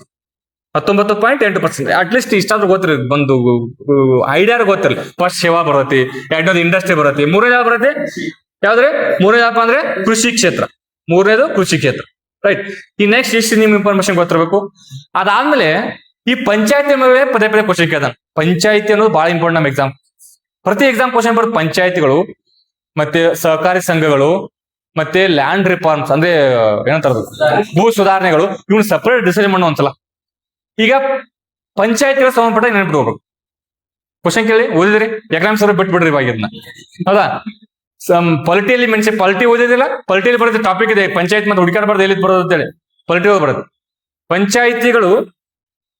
ಪಂಚಾಯತಿಗಳಿಗೆ ನೇಮಕ ಮಾಡಿರ್ತಕ್ಕಂಥ ಮೊದಲ ಸಮಿತಿ ಯಾವುದು?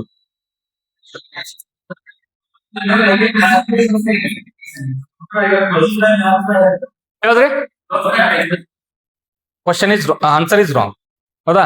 ನೋಡ್ರಿ, ಯಾವುದೇ ಬಲವಂತರಾಯ್ ಮೆಹ್ತಾ ಕಮಿಟಿ ಆಗಿರ್ಬೋದು, ಅಶೋಕ್ ಆಗಿರ್ಬೋದು, ಮತ್ತೆ ಯಾವ್ದಪ್ಪ ಅಂದ್ರೆ ಈ ಗಾಡ್ಗಿಲ್ ಸಮಿತಿ ಆಗಿರ್ಬೋದು, ಮತ್ತೆ ಕಸ್ತೂರಿ ರಂಗನ ಇವೆ ಬರ್ತಾವಲ್ಲ, ಹೌದಾ.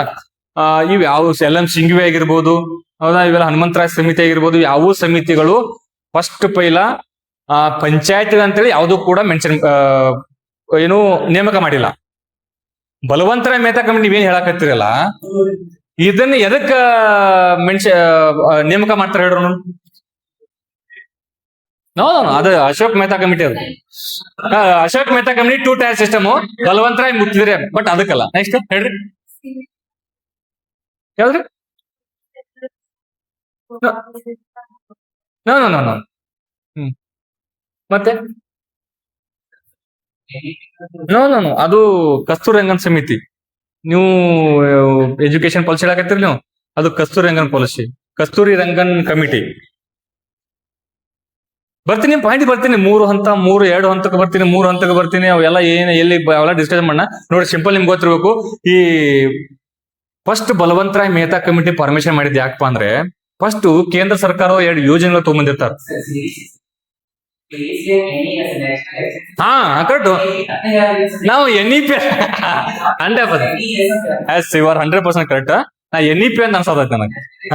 ನೋಡ್ರಿ, ನ್ಯಾಷನಲ್ ಎಕ್ಸ್ಟೆನ್ಷನ್ ಸರ್ವಿಸ್ ಅಂತ ಒಂದು ಯೋಜನೆ ಬರೋದು. ರಾಷ್ಟ್ರೀಯ ಏನ ಕನ್ನಡದಾಗ ವಿಸ್ತರಣಾ ಯೋಜನೆ ಏನೋ ನ್ಯಾಷನಲ್ ಎಕ್ಸ್ಟೆನ್ಷನ್ ಸರ್ವಿಸು. ಮತ್ತೆ ಇನ್ನೊಂದಪ್ಪ ಅಂದ್ರೆ ಇನ್ನೊಂದು ನ್ಯಾಷನಲ್ ಕಮ್ಯುನಿಟಿ ಡೆವಲಪ್ಮೆಂಟ್ ಪ್ರೋಗ್ರಾಮ್ ಅಂತ ಬರುತ್ತೆ. ನೋಡ್ರಿ, community development programme, national extension service. Very good, exactly correct answer. ನಾನು ಆಕ್ಚುಲಿ NEP ತಗೊಂಡ್ಬಿಟ್ಟೆ ಕರೆಕ್ಟ್. ನೋಡ್ರಿ, ನ್ಯಾಷನಲ್ ಎಕ್ಸ್ಟೆನ್ಷನ್ ಸರ್ವಿಸು ಮತ್ತೆ ಕಮ್ಯುನಿಟಿ ಡೆವಲಪ್ಮೆಂಟ್ ಪ್ರೋಗ್ರಾಮ್ ಅಂತ ಯೋಜನೆ ತಗೊಂಡಿರ್ತಾರೆ ಮೊದಲು, ಹೌದಾ. ಆ ಯೋಜನೆಗಳು ಸರಿಯಾಗಿ ಜನರಿಗೆ ಮುಟ್ಟಿರಂಗಿಲ್ಲ, ಸರಿಯಾಗಿ ಅವು ಸಕ್ಸಸ್ ಆಗಿರಂಗಿಲ್ಲ. ಅವು ಯಾಕೆ ಸಕ್ಸಸ್ ಆಗಿಲ್ಲ ಅಂತೇಳಿ ಸ್ಟಡಿ ಮಾಡಕ್ಕಾಗಿ ಬಲವಂತರಾಯ್ ಮೆಹ್ತಾ ಕಮಿಟಿ ಪರ್ಮಿಷನ್ ಮಾಡ್ತಾರೆ, ಕರೆಕ್ಟಾ. ಬಲವಂತರಾಯ್ ಮೆಹ್ತಾ ಕಮಿಟಿ ಪರ್ಮಿಷನ್ ಮಾಡ್ತಾರೆ. ಆ ಬಲವಂತರಾಯ್ ಮೆಹ್ತಾ ಕಮಿಟಿ ಅಧ್ಯಯನ ಮಾಡ್ತಾ ನಾವು ಏನು ಯಾಕೆ ಹೋಗಿ ಜನರಿಗೆ ಮುಟ್ಟಿಲ್ಲ, ಇವ್ ಯಾಕೆ ಹೋಗಿ ಸಕ್ಸಸ್ ಆಗಿಲ್ಲ, ಇವ್ ಯಾಕೆ ಇದರಿಂದ ಜನರಿಗೆ ಒಳ್ಳೇದಾಗಿಲ್ಲ ಅಂತೇಳಿ ಸ್ಟಡಿ ಮಾಡಿದಾಗ ಅವನಿಗೊಂದು ರಿಯಲೈಸ್ ಆಗುತ್ತೆ. ಏನ್ ರಿಯಲೈಸ್ ಆಗುತ್ತೆ ಅಂದ್ರೆ, ಇವು ಹೋಗಿ ಗ್ರಾಸ್ ರೂಟ್ ಲೆವೆಲ್ ಅಲ್ಲೇ ಹೋಗಿ ರೀಚ್ ಆಗಿಲ್ಲತ್ತೇವು. ಅಂದ್ರೆ ಹಳ್ಳಿಗಳ ಲೆವೆಲ್ ಅಲ್ಲೇ ಹೋಗಿ ರೀಚ್ ಆಗಿಲ್ಲ. ಈ ಹಳ್ಳಿಗಳ ರೀಚ್ ಆಗಿಲ್ಲ ಅಂದ್ರೆ ಸಕ್ಸಸ್ ಆಗಕ್ಕೆ ಸಾಧ್ಯನೇ ಇಲ್ಲ. ಅದಕ್ಕೋಸ್ಕರ ಯಾವುದೇ ಒಂದು ಯೋಜನೆಗಳನ್ನ ಜಾರಿಗೆ ಕೇಂದ್ರ ಆಗಿರ್ಬೋದು, ರಾಜ್ಯ ಆಗಿರ್ಬೋದು, ಜಾರಿಗೆ ತಂದಾಗ ಅವು ಗ್ರಾಸ್ ರೂಟ್ ಲೆವೆಲ್ ಅಲ್ಲಿ ಬಂದು ರೀಚ್ ಆಗ್ಬೇಕು. ಅವು ರೀಚ್ ಆಗ್ಲಾಕ ಅವಾಗ ಯಾವುದು ಏನಪ್ಪಾ ಅಂದ್ರೆ ಮೀಡಿಯಂ ಇದ್ರಿಕಿಲ್ಲ. ಮೀಡಿಯನ್ ಅಂದ್ರೆ ಏನು, ಅದಕ್ಕೆ ಒಂದು ಇದನ್ನ ಇದ್ದಿದ್ದಿಲ್ಲ, ಒಂದು ರೂಟ್ ಇದ್ದಿದ್ದಿಲ್ಲ. ಸೊ ಅವಾಗ ಏನ್ ಮಾಡ್ತಾರಪ್ಪ ಅಂದ್ರೆ, ನೀವು ಈ ತರ ಆದ್ರೆ ಕೆಲಸ ಆಗಂಗಿಲ್ಲ, ನೀವ್ ಏನ್ ಮಾಡ್ರಿ, ಪಂಚಾಯತಿಗಳನ್ನ ಸ್ಥಾಪನೆ ಮಾಡ್ರಿ. ಪಂಚಾಯತಿಗಳನ್ನ ಸ್ಥಾಪನೆ ಮಾಡಿದ್ರೆ ಅವ್ರು ಏನ್ ಮಾಡ್ತಾರಪ್ಪ ಅಂದ್ರೆ, ಒಂದು ಕೇಂದ್ರದಲ್ಲಿ ಜಿಲ್ಲೆಯಲ್ಲಿ ಜಿಲ್ಲಾ ಪಂಚಾಯತು, ತಾಲೂಕಲ್ಲಿ ತಾಲೂಕ್ ಪಂಚಾಯತು, ಗ್ರಾಮದಲ್ಲಿ ಗ್ರಾಮ ಪಂಚಾಯತ್ ಸ್ಥಾಪನೆ ಮಾಡಕ್ ಹೇಳ್ತಾನ. ಆವಾಗ ಅವು ಜಿಲ್ಲಾ, ತಾಲೂಕ್ ಮತ್ತೆ ಗ್ರಾಮ ಪಂಚಾಯತ್ ಮುಖಾಂತರ ತಾನೇ ಯೋಜನೆಗಳು ಗ್ರಾಸ್ ರೂಟ್ ಲೆವೆಲ್ ಬರ್ತಾವ ಅಂತ ಹೇಳ್ತಾನೆ. ಅರ್ಥಾತ್ರಿ? ಆವಾಗ ಇವರು ರೆಕಮೆಂಡ್ ಮಾಡ್ತಾರಪ್ಪ ಅಂದ್ರೆ 3 ಟೈರ್ ಸಿಸ್ಟಮ್ ಅನ್ನ ರೆಕಮೆಂಡ್ ಮಾಡ್ತಾರೆ. ಪಾಯಿಂಟಿಗೆ ಬಂದ್ರಿ? ನಿಮ್ ಪಾಯಿಂಟ್ ಗೊತ್ತಲ್ಲ, ಇಲ್ಲಿ ಬಂದಿರಲ್ಲ. ಬಟ್ ನಿಮ್ಗೆ ಕ್ಲಾರಿಟಿ ಗೊತ್ತಿರ್ಬೇಕು ಅವ್ ಯಾಕೆ ಸ್ಥಾಪನೆ ಮಾಡಿರ ಅಂತ ಹೇಳಿ. 3 ಟೈರ್ ಸಿಸ್ಟಮ್, ಹೌದಾ. ಆ 3 ಟೈರ್ ಸಿಸ್ಟಮ್ ಏನಪ್ಪಾ ಅಂದ್ರೆ, ಜಿಲ್ಲೆಯಲ್ಲಿ ಜಿಲ್ಲಾ ಪರಿಷತ್ ಅಂತ ಸ್ಥಾಪನೆ ಮಾಡ್ತಾರೆ. ಜಿಲ್ಲಾ ಪಂಚಾಯತ್ ಅನ್ನು ಬರೆದಾಗ ಗೊತ್ತಿರಲಿ, ಅದನ್ನ ಕೇಳ್ತಾನೆ ಎಕ್ಸಾಮ್, ಜಿಲ್ಲಾ ಪರಿಷತ್. ಇನ್ನು ತಾಲೂಕು ಮಟ್ಟದಲ್ಲಿ ಬ್ಲಾಕ್ ಮಟ್ಟದಲ್ಲಿ ಮಂಡಲ ಪಂಚಾಯತ್ ಅಂತ ಸ್ಥಾಪನೆ. ಇನ್ನೆಷ್ಟು ಗ್ರಾಮದಲ್ಲಿ ಗ್ರಾಮ ಪಂಚಾಯತ್ ಸ್ಥಾಪನೆ ಮಾಡ್ತಾರೆ. ಅದಾದ್ಮೇಲೆ ಏನಪ್ಪಾ ಅಂದ್ರೆ ಅಶೋಕ್ ಮೆಹ್ತಾ ಸಮಿತಿ ಬರ್ತದೆ. ಅಶೋಕ್ ಮೆಹ್ತಾ ಸಮಿತಿ 3 ಟೈರ್ ಸಿಸ್ಟಮ್ ಬೇಡ, 2 ಟೈರ್ ಸಿಸ್ಟಮ್ ಮಾಡೋಣ ಇದನ್ನ, ಒಂದು ಜಿಲ್ಲೆಯಲ್ಲಿ ಒಂದು ಬ್ಲಾಕ್ ಮಟ್ಟದಲ್ಲಿ ಅಂತ ಹೇಳ್ತಾರೆ. 2 ಟೈರ್ ಸಿಸ್ಟಮ್, ರೈಟ್. ಅದಾದ್ಮೇಲೆ ಏನಪ್ಪ ಅಂದ್ರೆ LN ಸಿಂಘ್ವಿ ಸಮಿತಿ ಬರ್ತದೆ. ಮಂಡಲ್ 1980s ಮಂಡಲ ಆಯೋಗ ಬರುತ್ತೆ. ಬಟ್ ಮಂಡಲ ಆಯೋಗ ಈ ಪಂಚಾಯತ್ ಸಂಬಂಧಪಟ್ಟದಲ್ರಿ, ಅದು ಗೊತ್ತಿಲ್ಲ ನೋಡ್ರಿ.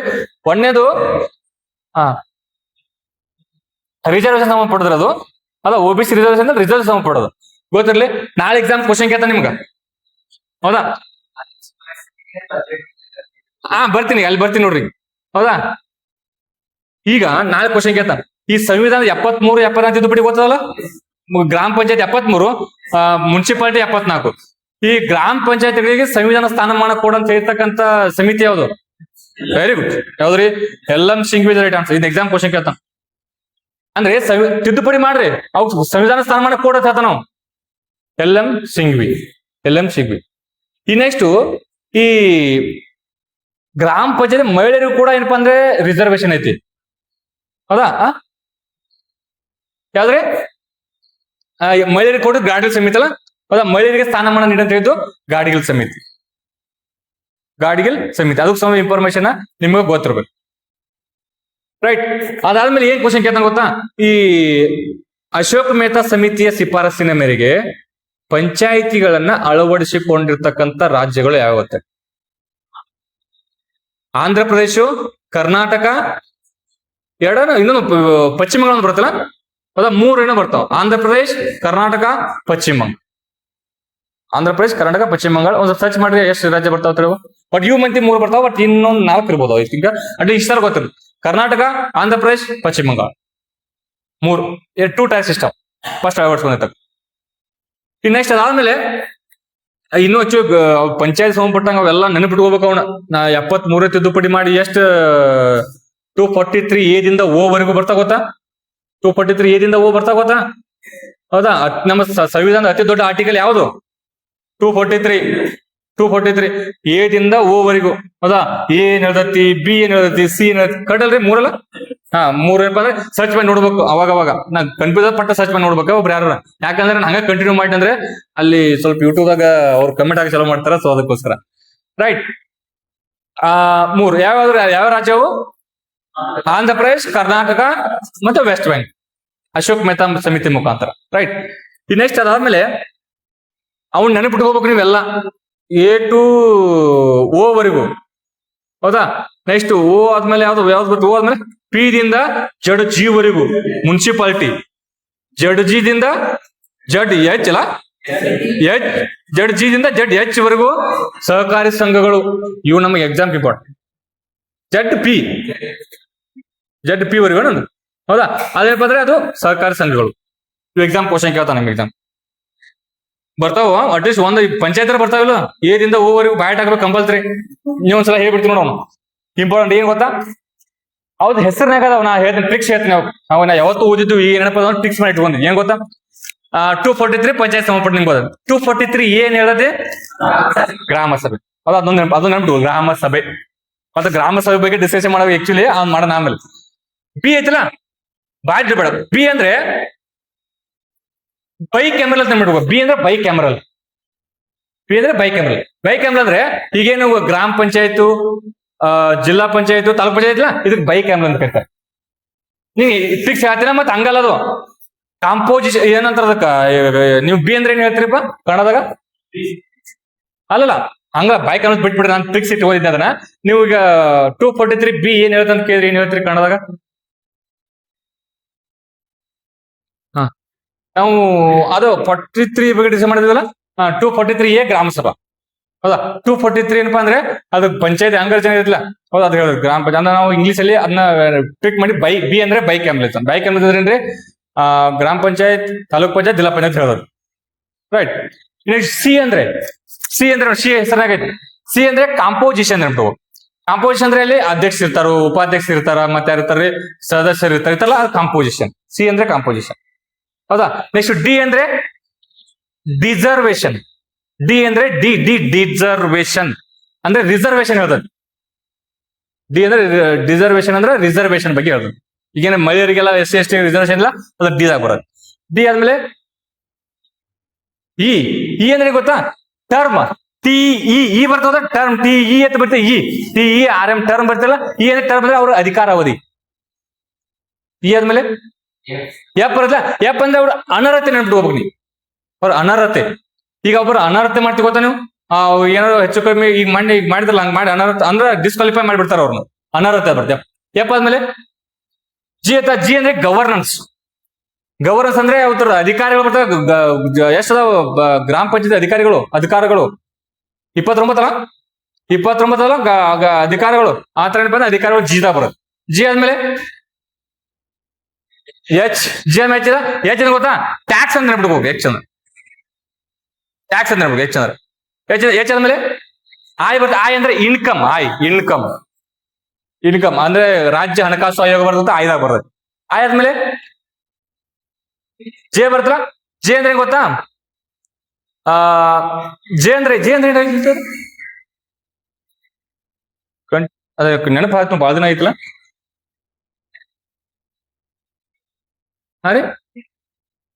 ಸರಿ. ಲೆಕ್ಕ ಪರಿಶೋಧನಾ. ಹೌದಾ, ಅಂದ್ರೆ ಪಬ್ಲಿಕ್ ಅಕೌಂಟ್ ಕಮಿಟಿ ಅಂತ ಬರುತ್ತೆ. ಹೌದಾ, ಲೆಕ್ಕ ಪರಿಶೋಧನಾ ಸಮಿತಿ ಅಂತ ಬರುತ್ತೆ, ಅದು ಜೆ ಆದ್ಮೇಲೆ ಕೆ ಅಂದ್ರೆ ಇದು ಚುನಾವಣಾ ಆಯೋಗ. ಕೆ ಅಂದ್ರೆ ಚುನಾವಣಾ ಆಯೋಗ. ಕೆ ಆದ್ಮೇಲೆ ಎಲ್ ಅಲ್ಲ. ಎಲ್ ಅಂದ್ರೆ ಏನು ಗೊತ್ತಾ, ಈಗೇನ ಎಲ್ ಅಂದ್ರೆ ಏನ್ ನೋಡಿದ್ರಾಗ ಸ್ವಲ್ಪ ಸರ್ಚ್ ನೋಡ್ರಿ, ಪಟ್ಟ ನೋಡ್ರಿ. ಕನ್ಫ್ಯೂಸ್ ಆಗಿ ಲೇಟ್ ಆಗಿ ಬಹಳ ದಿನ ಬರ್ತಲ್ಲ. ಅರೆ ಅಂದ್ರೆ ಕೆಲವೊಂದು ಪಂಚಾಯತಿಗಳು, ಕೆಲವೊಂದು ಯೂನಿಯನ್ ಟೆರಿಟರಿಗಳಿಗೆ ವಿನಾಯಿತಿ ಐತ್ರಿ, ವಿನಾಯಿತಿ ಐತಿಲ್ಲ. ಸೊ ಅವು ಎಲ್ಲಿ ಬರ್ತಾವಪ್ಪ ಅಂದ್ರೆ ಎಲ್ಲದಾಗ ಬರ್ತಾವ. ಎಲ್ಲಾದ್ಮೇಲೆ ಎಂ ಎದಕ್ಕೆ ಸಂಬಂಧಪಡ್ದು, ಅಂದ್ರೆ ಕೆಲವೊಂದು ಏನು ಈ ಕೇಂದ್ರಾಂತರ ಪ್ರದೇಶ ಮಾತಾಡ್ತಿಲ್ಲ ನಾವು. ನೋಡ್ರಿ ಏನ್ ಗೊತ್ತಾ, ಕೆಲವೊಂದು ಈಗ ನೋಡ್ರಿ ಪಂಚಾಯತ್ ಬರೋಕ್ಕಿಂತ ಮುಂಚೆ ಏನು ನಮ್ಮ ಹಳ್ಳಿಗಳ ಈ ಪಂಚರ್ ಅಂತ ಇದ್ರು. ಹೌದಾ, ಅಂದ್ರೆ ಅವರ ಬಗೆಹರಿಸಿದ್ರು ಜಗಳ ಎಲ್ಲ.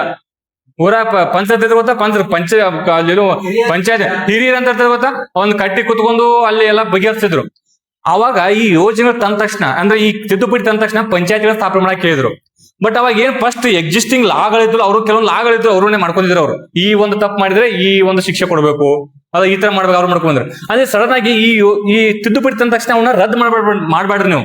ಸಡನ್ ಆಗಿ ರದ್ದು ಮಾಡಕ್ ಆಗಂಗಿಲ್ಲ. ಯಾವುದೇ ಒಂದು ಯೋಜನೆ ಆಗಿರ್ಬೋದು, ಸಡನ್ ಆಗಿ ರದ್ದು ಮಾಡಕ್ ಬರಂಗಿಲ್ಲ. ಅವ್ನ್ ರದ್ದು ಮಾಡ್ಬೇಡ್ರಿ, ಅವನ್ನ ಏನಪ್ಪಾ ಅಂದ್ರೆ ಕಂಟಿನ್ಯೂ ಮಾಡಿ ಕೆಲವೊಂದಿಷ್ಟು ತಿರ್ಗ ಕಂಟಿನ್ಯೂ ಮಾಡಂತೇಳಿ ಹೇಳ್ತಾರೆ. ಅದಕ್ಕೆ ಏನಪ್ಪಾ ಅಂದ್ರೆ continuation of existing laws. Already ಲಾಗಳು ಇದ್ದು ಅವೆಲ್ಲ ಕಂಟಿನ್ಯೂ ಮಾಡ್ರಿ ಕೆಲವೊಂದು ಸ್ವಲ್ಪ ದಿನ, ಆಮೇಲೆ ಬಿಡ್ರಿ ಅಂತ ಹೇಳ್ತಾರೆ. ಅದ್ಯಾವ್ದು ಎಂ ಆದ್ಮೇಲೆ ಎನ್ ಅಲ್ಲ, ಏನ್ ಆಯ್ತಲ್ಲ ಎನ್ ಏನ್ ನೋಡ್ರಿ, ಎಂ ಅದು ಮುಗೀತು. ಎಕ್ಸ್ಕ್ಲೂಸಿವ್ ಸಡನ್ ಇದಾಯ್ತು, ಎಂ ಆಯ್ತು. ಎನ್ ಅದು ಕಂಟಿನ್ಯೂಸ್ ಆಫ್ ದಿ ಎಕ್ಸಿಸ್ಟಿಂಗ್ ಲಾ. ಏನಾದ್ಮೇಲೆ ನೋಡ್ರಿ ಎನ್ ಕೇಳೈತೆ ನೋಡ್ರಿ. ಎಲ್ ಅನ್ನೋದೇನಪ್ಪಾ ಅಂದ್ರೆ ಕೇಂದ್ರಾಡಳಿತ ಪ್ರದೇಶಗಳು, ಯೂನಿಯನ್ ಟೆರಿಟರೀಸ್. ಎಂ ಅನ್ನೋದೇನಪ್ಪಾ ಅಂದ್ರೆ ಕೆಲವೊಂದಿಷ್ಟು ಪ್ರದೇಶಗಳನ್ನ, ಅತಿ ಹೆಚ್ಚು ಬುಡಕ ಜನ ಎಲ್ಲಿದಾರಲ್ಲ ಅವುಗಳನ್ನ, ಕೆಲವೊಂದು ಪ್ರದೇಶಗಳನ್ನ ಬಿಡೋದು, ಅದಪ್ಪ ಅಂದ್ರು ಎಂ.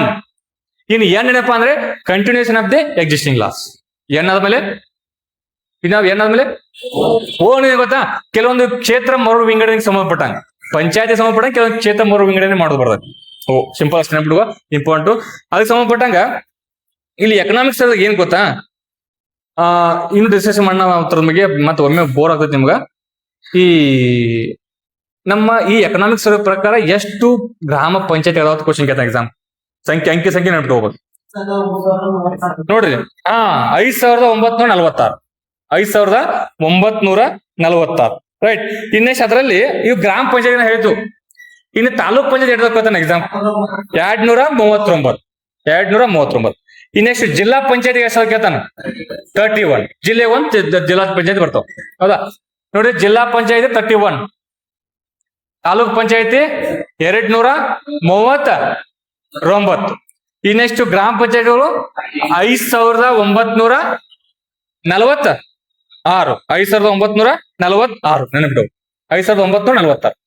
ಒಂದ್ಸಲ ಹೇಳ್ಬಿಡ್ರಿ, ಗ್ರಾಮ ಪಂಚಾಯತ್ ಅದಾವು 5946. ಮತ್ತೆ ತಾಲೂಕ್ ಪಂಚಾಯತ್ಗಳು 2039. ಸಾರಿ 239. ನೆಕ್ಸ್ಟ್ ಜಿಲ್ಲಾ ಪಂಚಾಯತ್ಗಳು 31. ಇನ್ನೆಷ್ಟು ಕೆಲವೊಂದು ಯೋಜನೆಗಳು ನ್ಯೂಸ್ ಅಲ್ಲಿ ಇರ್ತಾವ. News important. ಈ ನಿಪುಣ್ ಕರ್ನಾಟಕ ಯೋಜನೆ ಅಂತ ಕೇಳ್ತಾನ. ನಾಳೆ ನಿಮ್ಗೆ ಎಕ್ಸಾಮ್ ಕ್ವಶನ್ ಕೇಳ್ತಾನೆ ಇಂಥವಲ್ಲ. ನಿಪುಣ್ ಕರ್ನಾಟಕ ಯೋಜನೆ ಈ ಕೇಳಿ ಎದಕ್ಕೆ ಸಂಬಂಧಪಟ್ಟದ್ದು ಅದ್ ಕೇಳ್ತಾನ, ಅಥವಾ ಈ ಪಾಲಿಸಿಯಿಂದ ಎಲ್ಲಿವರೆಗೂ ಅಂತ ಕೇಳ್ತಾನ.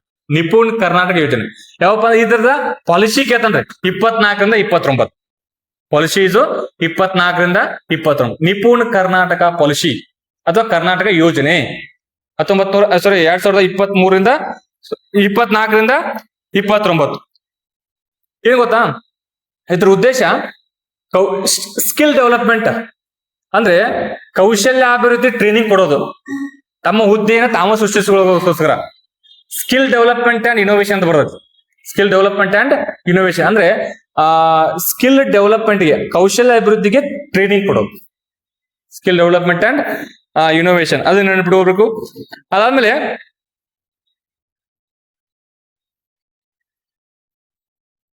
ಹೌದಾ, ನಿಪುಣ ಕರ್ನಾಟಕ ಎಲ್ಲಿದೆ ಬರೆಯೋದು 24ರಿಂದ 29. ಇದ್ರ ಉದ್ದೇಶ ಏನಪ್ಪಾ ಅಂದ್ರೆ ಕೌಶಲ್ಯ ಅಭಿವೃದ್ಧಿ ಕಾರ್ಯಕ್ರಮ ಇದೊಂದು.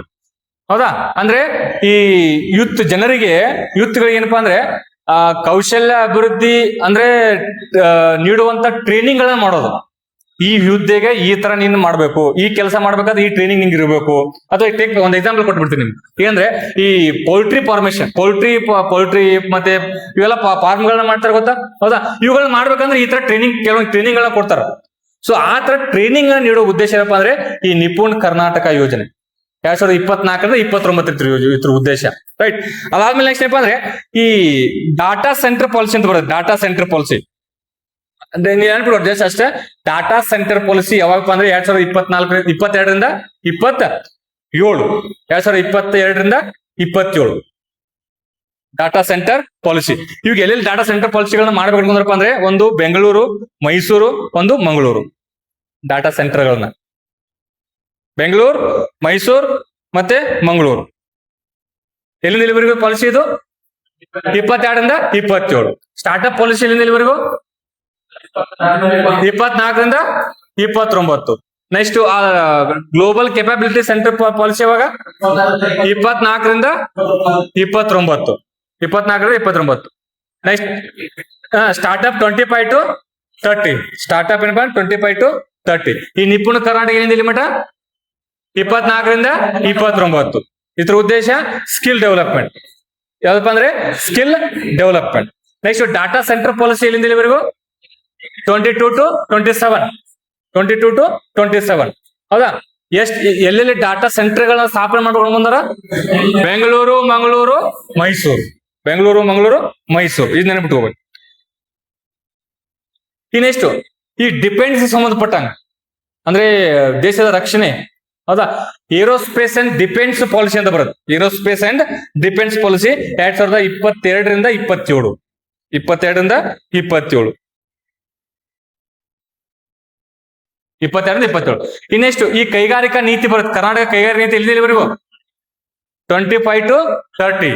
25 to 30. ನೆಕ್ಸ್ಟ್ ಇದೇನ್ ಗೊತ್ತಾ, ಎಷ್ಟು ಹೂಡಿಕೆ ಅಂತ ಕೇಳ್ತಾನ ಎಕ್ಸಾಮ್.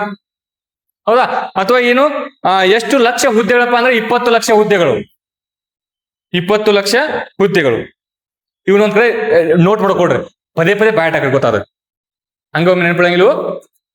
ಇಂಡಸ್ಟ್ರಿ ಪಾಲಿಸಿ ಎಲ್ಲಿವರೆಗೂ 25ರಿಂದ 30. ಇಂಡಸ್ಟ್ರಿ ಪಾಲಿಸಿ 25ರಿಂದ 30. ರೈಟ್. ನೆಕ್ಸ್ಟ್ ಎಷ್ಟು ಹುದ್ದೆಗಳು 25 ಲಕ್ಷ ಹುದ್ದೆಗಳು. 25 ಲಕ್ಷ ಹುದ್ದೆಗಳು. ಸಾರಿ 20 ಲಕ್ಷ ಹುದ್ದೆಗಳು. 20 ಲಕ್ಷ ಹುದ್ದೆಗಳು ನೆನಪಿಡ್ಬೋದು.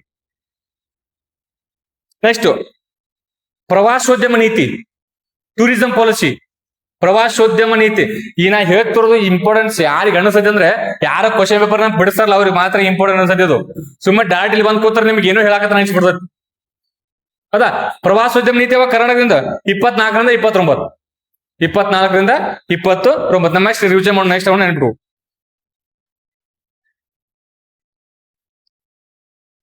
ಇಪ್ಪತ್ನಾಲ್ಕರಿಂದ 29.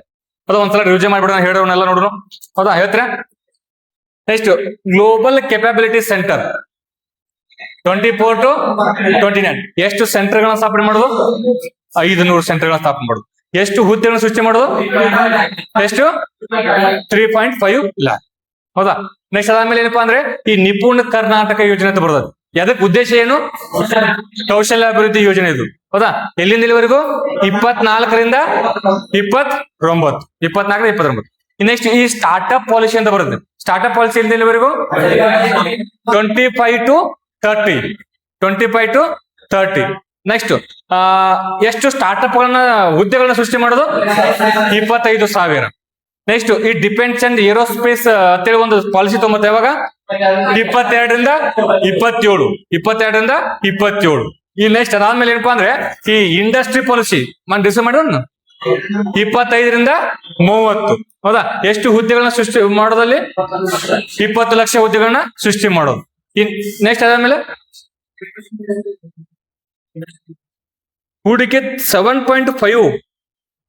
7.5 ಇದು ಮುಂದೆ ಏನಂತ ಗೊತ್ತಿಲ್ಲ ನನಗೆ ಆಕ್ಚುಲಿ. ಬಿಲಿಯನು ಮಿಲಿಯನು 7.5 ಬಿಲಿಯನ್ ಇರ್ಬೇಕು. ಅದು 7.5 ಲಕ್ಷ ಕೋಟಿ ಇರ್ಬೇಕು ಅದಲ್ಲ ಅದು. ಅಷ್ಟು 7.5 ಲಕ್ಷ. ನಮ್ದು ಇರೋದ ಬಜೆಟ್ ಇರೋದ 4 ಲಕ್ಷ ಕೋಟಿ ಐತಿ.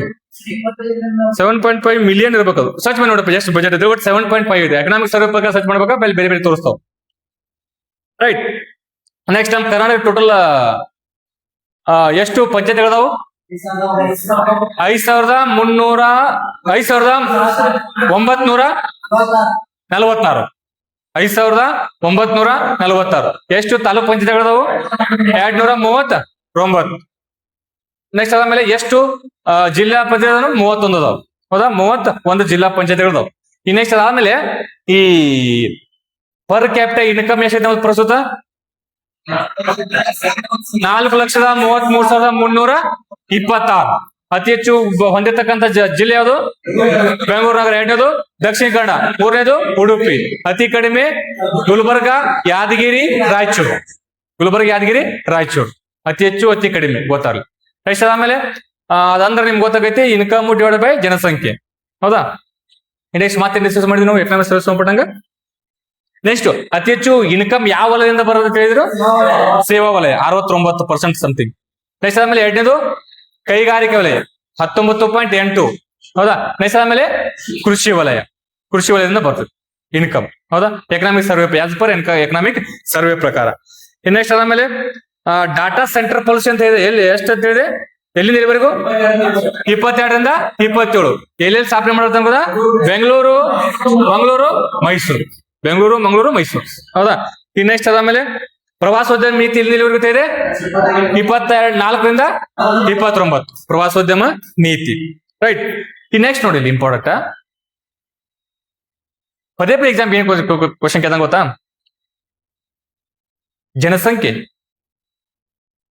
ಜನಸಂಖ್ಯೆ ಮೇಲೆ ಈಗ ಕ್ವಶನ್ ಯಾರು ಆನ್ಸರ್ ಹಾಕೋಬೇಡ್ರಿ. ಕ್ವಶನ್ ಕೇಳ್ತೀನಿ, ಅದಕ್ಕೆ ಆಪ್ಷನ್ ಕೊಡ್ತೀನಿ, ಆನ್ಸರ್ ಹೇಳ್ಬೇಕು. ಆಮೇಲೆ ಈ ಕೆಳಗಿನ ಯಾವ ಒಂದು ಪ್ರದೇಶದಲ್ಲಿ ಅತಿ ಹೆಚ್ಚು ಜನಸಂಖ್ಯೆ ಅದ? ಅದಾ ಅತಿ ಹೆಚ್ಚು ಜನಸಂಖ್ಯೆ ಕರ್ನಾಟಕದಲ್ಲಿ. 1ನೇ ಆಪ್ಷನ್ ನಗರ ಪ್ರದೇಶ, 2ನೇದು ಗ್ರಾಮೀಣ ಪ್ರದೇಶ, 3ನೇದು ಈ ಎರಡು 4ನೇದು ಈ ಮೇಲ್ನೇ ಯಾವ್ದಲ್ಲ. ಯಾರು ಅಂದ್ರದ ಯಾವ್ದ್ರಿ? ಅತಿ ಹೆಚ್ಚು ಜನಸಂಖ್ಯೆ ಪ್ರದೇಶ ಇರೋದು ಗ್ರಾಮೀಣ ಪ್ರದೇಶ. ನಾವು ನಗರ ಬೆಂಗಳೂರಿಂದ ವಿಚಾರ ಮಾಡಬಾರ್ದು. ನೀವು ಅತಿ ಹೆಚ್ಚು ಜನಸಂಖ್ಯೆ ಬೆಂಗಳೂರು ಆಗೈತೆ. ಹೌದಾ? ಅತಿ ನಾಲ್ಕೇತನ ಎಷ್ಟು ಪರ್ಸೆಂಟ್ ಟೋಟಲ್? 100 ಜನ ಅಂತ ವಿಚಾರ ಮಾಡಿದಾಗ ಎಷ್ಟು ಜನ ಗ್ರಾಮೀಣದಲ್ಲಿ ವಾಸ ಮಾಡಕತ್ತೀವಿ? 61. ಎಷ್ಟೇ 61 ಜನ ಬರೀ ಗ್ರಾಮೀಣ ಪ್ರದೇಶದಲ್ಲಿ ವಾಸ ಮಾಡಕತ್ತಾರ. ಇನ್ನು ಉಳಿದತಕ್ಕಂಥ ಎಲ್ಲರೂ ಸಿಟಿ ಅಲ್ಲಿ ವಾಸವನ್ನ ಮಾಡಕತ್ತಾರ. ನಿಮ್ಗೆ ಗೊತ್ತಿರೋ ಸಿಟಿ ಅಷ್ಟೇ ಅಲ್ಲ, ಕಾಡು ಪ್ರದೇಶ ಮತ್ತೆ ಹಿಂಗೆಲ್ಲ ಬರುತ್ತೆ. ಬಟ್ ಅತಿ ಹೆಚ್ಚು ಏನಪ್ಪಾ ಅಂದ್ರೆ ಗ್ರಾಮೀಣ ಪ್ರದೇಶ 61%. ಈ ನೆಕ್ಸ್ಟ್ ಈ ಗ್ರಾಮ ಪಂಚಾಯತಿ ಅಂತ ಬಂದಿಲ್ಲ. ಈ ಗ್ರಾಮ ಪಂಚಾಯತಿಗಳಲ್ಲಿ ಕೆಲವೊಂದು ಅಲ್ಲಿ ಕೂಡ ಲೈಬ್ರರಿಗಳದ ಗೊತ್ತಾ? ಗ್ರಾಮ ಪಂಚಾಯತ್ ಲೈಬ್ರರಿ ಅದಾವ. ಈಗ ಹಂಗ ಗೌರ್ಮೆಂಟ್ ಲೈಬ್ರರಿ ಹಂಗ ಗ್ರಾಮ ಪಂಚಾಯತ್ ಲೈಬ್ರರಿ ಅಲ್ಲಿ ಹೋಗಿ ಓದ್ಬೋದು ನೀ. ಅಲ್ಲೆಲ್ಲ ಕಾಕ ದೊಡ್ಡಪ್ಪ ಎಲ್ಲ ಬರ್ತಾರ, ಅಲ್ಲೆಲ್ಲ ಹಳ್ಳಿಯಾಗಿದ್ದವ್ರು ಗೊತ್ತದ. ಸೊ ಆತರ ಅವಕ್ಕೆ ಏನಂದು ಹೆಸರು ನೀಡಲಾಗಿದೆ. ಯಾರೇ ಅರಿವು ಸಿಂಪಲ್ ಅಷ್ಟು ನಿಮ್ಗೆ ಗೊತ್ತಾಗದಿಲ್ಲ, ಈಜಿ ಆಗತ್ತಿಲ್ಲ, ನಿಮ್ಗೆಲ್ಲ ಕ್ಲಾರಿಟಿ ಬರೋದಿಲ್ಲ ಏನು ಅಂತ ಹೇಳಿ. ಹೌದಾ, ಅರಿವು ಕೇಂದ್ರಗಳು ಅಂತ ಬರ್ತಾವ. ರೈಟ್, ಅರಿವು ಕೇಂದ್ರಗಳು. ಈ ನೆಕ್ಸ್ಟ್ ಈಗ ಒಂದು ಯೋಜನೆ ತಗೊಂಬಂತಾರ. ಯೋಜನೆಪ್ಪ ಅಂದ್ರೆ ಡ್ರಿಂಕ್ ಫ್ರಾಮ್ ಟ್ಯಾಪ್ ಅಂತ. ಈಗ ಅಲ್ಲಿ ಅದಕ್ಕಿಂತ ಮುಂಚೆ ಏನಪ್ಪಾ ಅಂದ್ರೆ ಬರೋಣ. ಈಗ ನೋಡ್ರಿ, ಈ ನಾವು ಒಂದು ಯೋಜನೆ ತಗೊಂಬಂದು ಏನಪ್ಪಾ ಅಂದ್ರೆ ಹರ್ ಘರ್ ಜಲ್ ಯೋಜನೆ ಅಂತೇಳಿ. ಹೌದಾ, ಅದಕ್ಕಿಂತ ಮುಂಚೆ ಜಲ್ ಜೀವನ್ ಮಿಷನ್ ಅಂತ ಬಂದೊಂದು ಜಲ್ ಜೀವನ್ ಮಿಷನ್. ಜಲ್ ಜೀವನ್ ಮಿಷನ್ ಉದ್ದೇಶ ಏನಪ್ಪಾ ಅಂದ್ರೆ ಎಲ್ಲಾ ಮನೆಗಳಿಗೆ ಅಂದ್ರೆ ಟ್ಯಾಪ್ ವಾಟರ್ ಸಪ್ಲೈ ಮಾಡೋದು. ಜಲ್ ಜೀವನ್ ಮಿಷನ್, ಹೌದಾ, ಜಲ್ ಜೀವನ್ ಮಿಷನ್ ಟ್ಯಾಪ್ ವಾಟರ್ನ ಸಪ್ಲೈ ಮಾಡೋದು. ರೈಟ್, ಆತರ ಕರ್ನಾಟಕ ಒಂದು ಯೋಜನೆ ಯಾವ್ದು? ವೆರಿ ಗುಡ್, ಮನೆ ಮನೆಗೆ ಗಂಗೆ. ಯಾವ್ದ್ರಿ? ಮನೆ ಮನೆಗೆ ಗಂಗೆ ಅಂತ ಯೋಜನೆ ಬರುತ್ತೆ, ಅದು ಕರ್ನಾಟಕ ಯೋಜನೆ. ಅದಪ್ಪ ಅಂದ್ರೆ ಹರ್ ಘರ್ ಜಲ್ ಯೋಜನೆ ಮತ್ತು ಜಲ್ ಜೀವನ್ ಮಿಷನ್ ಅದು ಕೇಂದ್ರ ಸರ್ಕಾರ ಯೋಜನೆ. ನಿಮ್ ಎಕ್ಸಾಮ್ ಪದೇ ಕ್ವಶನ್ ಕೇಳ್ತಾನ, ಏನ್ ಗೊತ್ತಾ? ಈ ಜಲ್ ಜೀವನ್ ಮಿಷನ್ ಅಡಿ ನೀರನ್ನ ಪ್ರೊವೈಡ್ ಮಾಡ್ಬೇಕಂತ ಹೇಳ್ತಾರೆ. ನಿಮ್ಗೆಲ್ಲ ಗೊತ್ತಿರೋ ವಿಚಾರ. ಒಬ್ಬ ವ್ಯಕ್ತಿಗೆ ಅಂದ್ರೆ ವೆರಿ ಗುಡ್, ಎಷ್ಟೇ 55, ಒಬ್ಬ ವ್ಯಕ್ತಿಗೆ ಎಷ್ಟು ವಾಟರ್ ಸಪ್ಲೈ ಮಾಡ್ಬೇಕಂತ ಕೇಳ್ತಾನೆ. 55 ಲೀಟರ್. ನಿಮ್ ಜಳಕ ಮಾಡಕತ್ತು ಸುಡ್ಗಾಡು ಎಲ್ಲದಕ್ಕೂ. ಹೌದಾ, 55 ಲೀಟರ್. ಇದನ್ನ ಎಕ್ಸಾಮ್ ಕ್ವಶನ್ ಕೇಳ್ತಾನೆ ಡಾಟ್. ಎಷ್ಟು ಜಲ್ ಜೀವನ್ ಮಿಷನ್ ಅಡಿ ನಿಮ್ಗೆ ಮನೆ ಮನೆಗೆ ಗಂಗೆ ಮುಖಾಂತರ ಎಷ್ಟು ಲೀಟರ್ ಕೊಡ್ಬೇಕಂತ ಐತಿ. ಈಗ ಎಲ್ಲ ಗೊತ್ತಾ, ಟ್ಯಾಪ್ ವಾಟರ್ ಎಲ್ಲ ಮನೆಗೆ ಬಂದು ಟ್ಯಾಪ್ ಕುಣಿಸ್ತಾರ ಗೊತ್ತಾ, ಅದೆಲ್ಲ ಇದೇ ಯೋಜನೆ ಮುಖಾಂತರನೇ. ಹೌದಾ, ಎಷ್ಟು ಅಂತ ಕೇಳ್ತಾನ? ಅದು 55 ಲೀಟರ್. ರೈಟ್, ಆತರ ಈ ನಮ್ ಕನ್ನಡ ಏನಪ್ಪ ಅಂದ್ರೆ ಮನೆ ಮನೆಗೆ ಗಂಗೆ ಅಂತ ಒಂದು ಯೋಜನೆ ಐತ್ರಿ, ಮನೆ ಮನೆಗೆ ಗಂಗೆ ಯೋಜನೆ. ರೈಟ್, ಅದೇ ತರ ಈ ಡ್ರಿಂಕ್ ಫ್ರಾಮ್ ಟ್ಯಾಪ್ ಅಂದ್ರೆ ನೀರು ಕುಡಿಯೋಣ. ಡ್ರಿಂಕ್ ಫ್ರಾಮ್ ಟ್ಯಾಪ್ ಅಂತೇಳಿ ಒಂದು ಯೋಜನೆ ತಗೊಂಬಂದಾರ. ಇದನ್ನ ಫಸ್ಟ್ ಟೈಮ್ ಯಾವ ಒಂದು ನದಿದಿಂದ ಸ್ಟಾರ್ಟ್ ಮಾಡ್ಯಾರ. ನದಿ ಒಂದ್ ನದಿ ಮೆನ್ಷನ್ ಮಾಡ್ಯಾರ. ಇಲ್ಲಿಂದ ನಾವು ಸ್ಟಾರ್ಟ್ ಮಾಡ್ತೀವಂತೆ. ಕರ್ನಾಟಕ ತಗೊಂಡ್ ನದಿ ಹೇಳ್ಬೇಕು, ಮತ್ತೆ ಯಾವ್ದು ಬ್ರಹ್ಮಪುತ್ರ ನದಿ ಅನ್ಬಾರ್ದು. ಮತ್ತೆ ಹೌದು, ಯಾವ್ದ್ರಿ ಅಂದ್ರೆ ನೋಡಿ, ಕಾವೇರಿ ಅಲ್ಲ, ಕಾಳಿ ರಿವರ್. ಯಾವ್ದ್ರಿ? ಕಾಳಿ ರಿವರ್ ಅಂದ್ಬಿಟ್ಟು ಡ್ರಿಂಕ್ ಫ್ರಾಮ್ ಟ್ಯಾಪ್ ಅಂತ ಯೋಜನೆ ಯಾವ್ದಪ್ಪ ಅಂದ್ರೆ ಈ ಕಾಳಿ ರಿವರು ಯಾವ ಪಟ್ಟಣದಲ್ಲಿ ಫಸ್ಟ್ ಟೈಮ್ ಸ್ಟಾರ್ಟ್ ಮಾಡ್ಯಾರ ಅಂತ ಕೇಳ್ತಾನೆ ಎಕ್ಸಾಮ್. ಎಲ್ಲಿಪ್ಪ ಅಂದ್ರೆ ಈ ಅಳ್ನಾವರ ಒಂದು ಪ್ಲೇಸ್ ಬರ್ತದೆ, ಅಳ್ನಾವರ. ಇಲ್ಲೇ ಬರ್ತದೆ ಅಳ್ನಾವರ. ಹೌದಾ, ಅಳ್ನಾವರ ಬರ್ತಲ್ಲ. ಈ ಅಳ್ನಾವರ ಪಟ್ಟಣದಲ್ಲಿ ಫಸ್ಟ್ ಟೈಮ್ ಇದನ್ನ ಅಳವಡಿಸಿ ಪ್ರಾರಂಭ ಮಾಡಿದ್ರು. ಒಂದ್ಸಲ ಹೇಳ್ಬಿಡ್ರಪ್ಪಿ. ಏನು ಡ್ರಿಂಕ್ ಫ್ರಾಮ್ ಟ್ಯಾಪ್ ಅಂತ ಒಂದು ಯೋಜನೆ ಐತಿ. ಹೌದಾ, ಇದ್ರ ಮುಖಾಂತರ ಯಾವ ನದಿ? ಕಾಳಿ ನದಿ. ಹೌದಾ, ನೆಕ್ಸ್ಟ್ ಎಲ್ಲಿ ಫಸ್ಟ್ ಟೈಮ್ ಎಲ್ಲಿ ಸ್ಟಾರ್ಟ್ ಮಾಡಕತ್ತಾರ ಇದನ್ನ ಅಂದ್ರೆ ಏನ್ ಗೊತ್ತಾ, ಅಲ್ಲಿ ಮೊದಲು ಅದನ್ನ ಟ್ರಯಲ್ ಅಂಡ್ ಎರರ್ ಟ್ರಯಲ್ ಮಾಡಿ ನೋಡ್ತಾರ. ಎಲ್ಲಿ ಸ್ಟಾರ್ಟ್ ಮಾಡಿದ್ರಪ್ಪ ಅಂದ್ರೆ ಅಳ್ನಾವರ. ರೈಟ್, ಈ ನೆಕ್ಸ್ಟ್ ಈ ಯೋಜನೆ ಬರ್ತದೆ, ಒಂದು ಯೋಜನೆ ಯಾವ್ದಪ್ಪ ಅಂದ್ರೆ ಈ MG ನರೇಗಾ ಯೋಜನೆ. ಹೌದ್ರಿ, ಬಹಳ ಸಲ ಎಕ್ಸಾಮ್ ಕ್ವಶನ್ ಕೇಳ್ತಾನೆ. MG ಅಂತ ಸಾವಿರಾರು ಯೋಜನೆಗಳು ಬರ್ತಾವ್ರಿ. ಅವೆಲ್ಲ ಯೋಜನೆಗಳು ನೆನಪು ಸಾಧ್ಯನೇ ಇಲ್ಲ. ಕೆಲವೊಂದು ಯೋಜನೆಗಳು ನಮ್ಗೆ ಯಾವ ಮೆನ್ಷನ್ ಮಾಡೋಣ ಪದೇ ಎಕ್ಸಾಮ್ ಹೌದಾ, ಈ MG ನರೇಗಾ ಬಗ್ಗೆ ಏನ್ ಕ್ವಶನ್ ಇಲ್ಲಿ ಐತಿಲ್ಲ ಅದನ್ನ ಡಿಸ್ಕಷನ್ ಮಾಡಿದ್ರೆ ಮುಗಿಸ್ಬಿಡೋಣ ಇವತ್ತಿನ ಡಿಸ್ಕಷನ್. ರೈಟ್, ಅದನ್ನ ಡಿಸ್ಕಷನ್ ಮಾಡಿ ಮುಗಿಸ್ಬಿಡೋಣ. 15 ನಿಮಿಷ ಮಾಡಬಹುದಲ್ಲ ಡಿಸ್ಕಷನ್. ಅದನ್ನ ಊಟದ ಮಾಡಿ ಬಂದಿರಲಿಲ್ಲ ಎಲ್ಲರೂ? ನಾನಂತೂ ಊಟ ಮಾಡಿ ಬಂದಿಲ್ಲ ಮತ್ತಿನ್ನ. ರೈಟ್, ಇಲ್ಲ ಏನು MG ನರೇಗಾ. ಹೌದಾ, MG ನರೇಗಾ ಪ್ರಸ್ತುತ ಏನಪ್ಪಾ ಅಂದ್ರೆ ಹೆಸರು ಚೇಂಜ್ ಮಾಡ್ಯಾರ. ಈಗ ಏನ್ ಮಾಡ್ಯಾರ? VB ರಾಮ್ಜಿ ಅಲ್ಲ, G Ramji Viksit Bharat guarantee Rozgar Ajeevika mission. VG Ramji ಅಂದ್ರೆ Viksit Bharat Gramin Rozgar guarantee Rozgar Ajeevika mission. VG Ramji ಒಟ್ಟಲ್ಲಿ ನೀವು ಆಬ್ಜೆಕ್ಟ್ ಗೊತ್ತ ಸಾಕು, ಅಟ್ಲೀಸ್ಟ್ ಅಲ್ಲಿ ಆಪ್ಷನ್ ಇರ್ತಾವ, ತಲೆ ಕೆಡ್ಸ್ಕೊಡ್ಬಾರ್ದು. ರೈಟ್, ಈ ನೆಕ್ಸ್ಟ್ ಈ MG ಫಸ್ಟ್ ಅದ್ರ ಫುಲ್ ಫಾರ್ಮ್ ಬೇಡ, Mahatma Gandhi national rural employment guarantee scheme ಅಂತ 2005 ಬರೋದು. ಆಕ್ಟ್ ಬಂದು 2005. ಅದಕ್ಕೆ ಮಹಾತ್ಮ ಗಾಂಧಿ ಅಂತ ಚೇಂಜ್ ಮಾಡಿದ್ದು 2009 ಹೆಸರು ಚೇಂಜ್ ಮಾಡ್ತಾರೆ, ನಿಮ್ಗೆಲ್ಲ ಗೊತ್ತಿರೋ ವಿಚಾರ. ರೈಟ್, ನೆಕ್ಸ್ಟ್ ಈ VG ರಾಮ್ಜಿ ಅಡಿ ಎಷ್ಟು ದಿನಗಳವರೆಗೂ ಕೊಡ್ಬೇಕು? ಮೊದಲು 100 ಇತ್ತು, ಈಗ 125 ಮಾಡ್ಯಾರ. 125 ಮಾಡ್ಯಾರ. ರೈಟ್, ಈ VG ರಾಮ್ಜಿ ಅನ್ನೋದು ಯಾವ ಸಚಿವಾಲಯದಲ್ಲಿ ಕೆಲಸ ಮಾಡುತ್ತೆ ಅಂದ್ರೆ ಪಂಚಾಯತ್ ರಾಜ್ ಅನ್ಬಾರ್ದಲ್ಲಿ, ಗ್ರಾಮೀಣ rural development. Ministry of rural development, ಗ್ರಾಮೀಣ ಅಭಿವೃದ್ಧಿ ಸಚಿವಾಲಯ ಕೆಲಸ ಮಾಡ್ತೈತಿ. ರೈಟ್. ಇನ್ನು ನೋಡ್ರಿ ಗೊತ್ತಿರ್ಲಿ ನಿಮ್ಗ, ಈ ಯೋಜನೆ ಮೇಲೆ ಯಾಕೆ ಪದೇ ಪದೇ ಕ್ವಶನ್ ಕೇಳ್ತಾನೆ ಅಂದ್ರೆ ರೀಸನ್ ಐತಿ, ಸುಸೂರಿ ಕೇಳಂಗಿಲ್ಲ. ಏನಂತ ಗೊತ್ತಾ, ಈ ಯೋಜನೆ ನಮ್ಮ ಜಗತ್ತಿನಲ್ಲಿ ಅತ್ಯಂತ ದೊಡ್ಡ ಯೋಜನೆ ಇದು. ಜಗತ್ತಿನಲ್ಲಿನೇ, ಭಾರತದಲ್ಲೆಲ್ಲ, ಸೌತ್ ಇಂಡಿಯಾದಲ್ಲಿ, ನಾರ್ತ್ ಇಂಡಿಯಲ್ಲ, ಜಗತ್ತಿನ ಅತ್ಯಂತ ದೊಡ್ಡ ಯೋಜನೆ. ಯಾವ ಕ್ಷೇತ್ರದಲ್ಲಿಪ್ಪ ಅಂದ್ರೆ ಈ ಕೌಶಲ್ಯ ರಹಿತ, ಅನ್ಸ್ಕಿಲ್ಡ್ ಲೇಬರ್, ಯಾವುದೇ ಸಾಲಿ ಕಲ್ತಿರಂಗಿಲ್ಲ, ಯಾವುದೇ ಅವ್ರಿಗೆ ಏನು ಗೊತ್ತಿರಂಗಿಲ್ಲ, ಕಂಪ್ಯೂಟರ್ ಹೆಂಗ್ ಯೂಸ್ ಮಾಡೋದು ಗೊತ್ತಿರಂಗಿಲ್ಲ, ಏನು ಗೊತ್ತಿರಂಗಿಲ್ಲ ಅಂತವ್ರಿಗೆ ಅನ್ಸ್ಕಿಲ್ಡ್ ಲೇಬರ್ ಅಂತ ಕರಿತೀವಿ. ಕೌಶಲ್ಯ ರಹಿತ, ಹೌದಾ, ಕೌಶಲ್ಯ ರಹಿತ ಇರ್ತಾರಲ್ಲ, ಸೊ ಅಂತವ್ರಿಗೆ ಕೆಲಸ ಕೊಡುವಂತದ್ದು ಜಗತ್ತಿನ ಅತಿ ದೊಡ್ಡ ಯೋಜನೆ ಇದು. ಸೊ ಅದಕ್ಕೋಸ್ಕರ ಪದೇ ಪದೇ ಎಕ್ಸಾಮ್ ಅಲ್ಲಿ ಕ್ವಶನ್ ಕೇಳ್ತಾನ, ನೆನ್ಬಿಟ್ಟು ಹೋಗ್ಬೇಕು. ಈಗ ಎಷ್ಟು ದಿನ ಅಂತ ಹೇಳಿದ್ರೆ ನೀವು 125 ದಿನ, ಮೊದಲು 100 ದಿನ ಆಯ್ತು. ರೈಟ್. ಇನ್ನೊಂದು ಇದನ್ನ ಯಾರು ಹೇಳ್ತಾರೆ ನೋಡು, ಅವ್ರು ಎಕ್ಸಲೆಂಟ್. ಈಗ ಮಳೆಗಾಲ ಐತಿ, ಫುಲ್ ಮಳೆಗಾಲ ಐತಿ. ಹೌದಾ, ಮಳೆಗಾಲ ಇದ್ದಾಗ ನಮ್ಮ ರೈತರಿಗೆ ಫುಲ್ ಏನಪ್ಪಾ ಅಂದ್ರೆ ಕೆಲಸ ಇರ್ತೈತಿ. ಈಗ ಯಾರು ಬೇರೆ ಕೆಲಸ ಹೋಗಲ್ರಿ. ಎಂಜಿನಿಯರ್ಗ ಏನ್ ಕೆಲಸ ಇರ್ತಾರೆ ನಿನಗ, ರೋಡ್ ಮಾಡೋದು, ಅದು ಯಾವ್ದೋ ಕೆರೆಯಲ್ಲಿ ಇದ್ದಾಗ ಹೂಳು ತೆಗಿಯಾಕ ಹಚ್ಚೋದು ಮಾಡ್ತಾರ. ಬಟ್ ಈ ಟೈಮಲ್ಲಿ ಅವ್ರಿಗೆ ಕೆಲಸ ಮಾಡಕ್ ಟೈಮ್ ಇಲ್ಲ. ಹೌದಾ, ಈ ಮಳೆಗಾಲದಲ್ಲಿ ಬಿತ್ತನಿಕೆ ಮಾಡೋದು ಅಂತ ಟೈಮ್ ಇರ್ತದೆ. ಅಂತ ಟೈಮಲ್ಲಿ ಕೆಲವೊಂದು ದಿನ ನಿಮ್ಗ ನಾವು ಕೆಲಸ ಕೊಡಂಗಿಲ್ಲ ಅಂತ ಹೇಳ್ತಾರ ಅವ್ರು. ಎಷ್ಟ್ ದಿನ ರೀ? 60 ದಿನ. ಅದಕ್ಕೆ ಏನ್ ಕರಿತಾರಪ್ಪ ಅಂದ್ರೆ ಇಂಗ್ಲಿಷ್ ಅಲ್ಲಿ ಪಾಸ್ ವಿಂಡೋ ಅಂತ ಕರೀತಾರ. ಪಾಸ್ ಮಾಡೋದು, ಈ ವಿಡಿಯೋ ಪಾಸ್ ಮಾಡಂತ ಮಾತಾಡ್ತೀನಿ, ವಿಡಿಯೋ ಪಾಸ್ ಮಾಡಂತಿರಲ್ಲ, ಏನ್ ವಿಡಿಯೋ ಪಾಸ್ ಮಾಡೋದು, ಅವ್ ನಿಲ್ಸೋದು ಅದನ್ನ, ಅದಕ್ಕೆ ಪಾಸ್ ವಿಂಡೋ ಅಂತ ಕರೀತಾರೆ. ನಾ ಎಕ್ಸಾಮ್ ಕ್ವೆಶ್ಚನ್ ಎಷ್ಟು ದಿನಪ್ಪ ಅಂದ್ರೆ 60 ದಿನ. ರೈಟ್. ಈ ನೆಕ್ಸ್ಟ್ ಈ ಅಡಿ, ಈ ಒಂದು ವಿಜಿ ರಾಮ್ಜಿ ಅಡಿ ಎಷ್ಟು ಪರ್ಸೆಂಟ್ ಸ್ಟೇಟು ಸೆಂಟ್ರಲ್ ಡಿವೈಡ್ ಐತಿ? 60-40 ಐತಿ. ಹೌದಾ, 60-40 ಐತಿ. 60 ಕೇಂದ್ರ, 40 ರಾಜ್ಯ. ಕರೆಕ್ಟ್, ಎಲ್ಲ ರಾಜ್ಯ. ಇನ್ ನೆಕ್ಸ್ಟ್ ಈಶಾನ್ಯ ರಾಜ್ಯ ಅಂತ ಬಂದಾಗ, ಈಶಾನ್ಯ ರಾಜ್ಯಗಳು 10% ಕೊಡ್ಬೇಕ, ಕೇಂದ್ರದವ್ರು 90% ಕೊಡ್ತಾರೆ. ಹೌದಾ.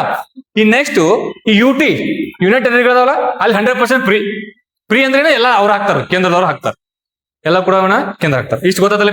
ಈ ನೆಕ್ಸ್ಟ್ ಪಾಯಿಂಟ್ ನೋಡು, ಎಕ್ಸಾಮ್ ಹೆಂಗ್ ಕ್ವಶನ್ ಕೇಳ್ತಾನ. ಈಗ ನೀವ್ ಎಲ್ಲೋ ಕೆಲ್ಸಕ್ಕೆ ಹೋಗಿರ್ತೀರಿ, ವಿಜಿ ಅಂದ್ರೆ ಎಂಜಿನಿಯರ್ ಗಾಡಿ ಕೆಲ್ಸಕ್ಕೆ ಹೋಗಿರ್ತೀರಿ. ಕೆಲ್ಸಕ್ಕೆ ಹೋದಾಗ ಅಲ್ಲಿ ಹೆಣ್ಮಕ್ಳು ಇರ್ತಾರೆ, ಗಂಡು ಮಕ್ಳು ಇರ್ತಾರೆ. ಇರ್ತಾರೆ ಅಲ್ಲಿ ಒಂದು ಎಷ್ಟೋ ಕೆಲಸ ಇರ್ತೈತಿ. ಎಷ್ಟೋ ಕೆಲಸ ಇರತ್ತೆ. ಆ ಕೆಲಸದಲ್ಲಿ ನಾವೆಲ್ಲ ಗಂಡು ಮಕ್ಳು ಮಾಡ್ತೀವತ್ತ ನಂಗಿಲ್ಲ, ನೀವು ಅದು ಎಲ್ಲ ಹೆಣ್ಮಕ್ಳು ಮಾಡ್ತೀವತ್ತ ನಂಗಿಲ್ಲ. ನಮ್ ಕೆಲ್ಸ ಇಲ್ಲ ಊರಾಗ, ನಾವು ಇದು 1-8 ದಿವಸ ಕೊಡ್ರಿ ಟೈಮ್, ನಾವು ಮಾಡ್ತೀವತ್ತ ನಂಗಿಲ್ಲ. ರೈಟ್. ಅದ್ರಲ್ಲಿ ಆ ಕೆಲಸದಲ್ಲಿ ಎಷ್ಟು ಪರ್ಸೆಂಟ್ ಮಹಿಳೆಯರಿಗೆ ಮೀಸಲಿಟ್ಟಾರ? ನಾನು ಎಷ್ಟು ಪರ್ಸೆಂಟ್ ರೀ? ಇದನ್ನ ಎಕ್ಸಾಮ್ PSI ಕ್ವಶನ್ ಎಕ್ಸಾಮ್ ರೀ ಇದು. ಹೌದಾ, 1/3, ನಥಿಂಗ್ ಬಟ್ 33%. 1/3 ಅಥವಾ ನಥಿಂಗ್ ಬಟ್ 33% ಮಹಿಳೆಯರಿಗೂ ಮೀಸಲಾತಿರ್ತದೆ. ಹೌದಾ, ಮೀಸಲಾತಿರ್ತದೆ. ಈಗ ನೆಕ್ಸ್ಟ್, ಈಗ ಅದಾದ್ಮೇಲೆ ಈ ಯೋಜನೆ ಅಡಿ ಏನಪ್ಪ ಡೌಟಾ? ರೈಟ್. ಏನಿದೆ ಹೇಳ್ತು ಮಿಸ್ಟೇಕ್ ಆದ್ರೆ ಮತ್ತೆ ಈ ಯೋಜನೆ ಅಡಿ ಈಗ ನಾವು ನಮ್ಮ ಮನೇಲಿ ಒಂದು 10 ಜನ ಇದೀವಿ, ನಾವು 10 ಜನ ಇದೀವಿ. ಹೌದಾ, ಈ 10 ಜನದಲ್ಲಿ ಯಾಕೆ ಎಷ್ಟು ಡೀಪ್ ಆಗಿ ಹೇಳ್ತೀನಿ ಅಂದ್ರೆ ನಿಮ್ಗೆ ಅಲ್ಲಿ ಎಕ್ಸಾಮ್ ಅಲ್ಲಿ ಆಪ್ಷನ್ ಎಲಿಮಿನೇಟ್ ಮಾಡಕ್ಕೆ ಹೆಲ್ಪ್ ಆಗ್ತೈತಿ. ಈ ತರ ಎಲ್ಲ ಗೊತ್ತಿರ್ಬೇಕು ನಿನಗೆ. ಪದೇ ಪದೇ ಎಕ್ಸಾಮ್ ಕ್ವಶನ್ ಕೇಳ್ತಾನ. ನಮ್ಮ ಮನೇಲಿ ಒಂದು 10 ಜನ ಇದೀವಿ ನಾವು, ಅದೊಂದು 5 ಜನ ಇದೀವಿ ಅಂತ ತಿಳ್ಕೊಡ್ರಿ. 5 ಜನದಲ್ಲಿ ಎಷ್ಟು ಜನಕ್ಕೆ MG ನರೇಗಾಡಿ ಕೆಲಸ ಕೊಡ್ತಾರ? ಎಷ್ಟಂದ್ರೆ ಒಂದು ಕುಟುಂಬಕ್ಕೆ ಒಬ್ರ. ನೀ 20 ಮಂದಿರು 10 ಮಂದಿರು ಒಬ್ಬರು. ಹೌದಾ, ಒಂದು ಕುಟುಂಬಕ್ಕೆ ಒಬ್ರು ಕೊಡ್ತಾರೆ. ನಮ್ಮ ಕಾಕ ಮಣ್ಣ ತಗೊಂಡ್ ನನಗೂ ಕೊಡುತ್ತಾನ ಬರ್ದಲ್ಲಿ ಹೋಗಿ. ಹೌದಾ, ಒಂದು ಕುಟುಂಬ ಒಬ್ಬರೇ. ಇದು ಕ್ಲಾರಿಟಿ ಗೊತ್ತಿರ್ಬೇಕು. ಅದಾದ್ಮೇಲೆ ನೆಕ್ಸ್ಟ್ ಈ ಒಂದು ಯೋಜನೆ ನೀ ಕೆಲಸ ಪಡ್ಕೋಬೇಕಂದ್ರ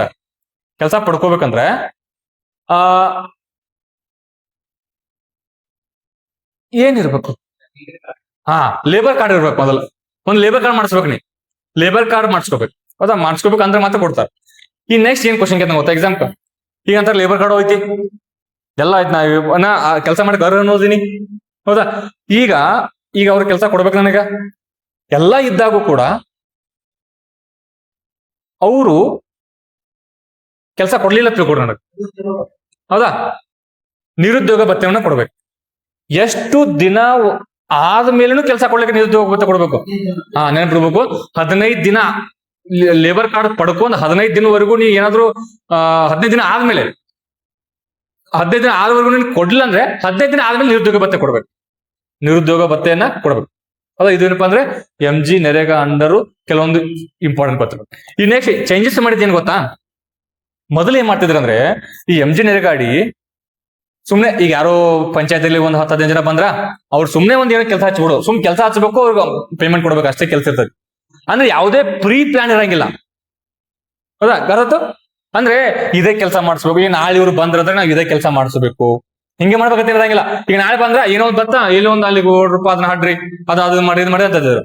ಈಗ ಬಟ್ ಏನ್ ಚೇಂಜ್ ಮಾಡಿದಾರ ಅಂದ್ರೆ, ನೀ ಯಾರ ಹತ್ರ ಕೆಲಸ ತಗೊಳ್ಬೇಕಿತ್ತಂದ್ರೆ, ನೀವು ಪಂಚಾಯತ್ ಅವರು ಯಾರ ಹತ್ರ ಕೆಲಸ ತಗೊಳ್ಬೇಕಿತ್ತಂದ್ರೆ ಏನ್ ನೀವು ಕೆಲಸ ಮಾಡಿಸ್ತಿರಲ್ಲ ಆ ಕೆಲಸದಿಂದ ಮುಂದೆ ಬರುವಂತ ಜನರೇಷನ್ ಹೆಲ್ಪ್ ಆಗ್ಬೇಕು.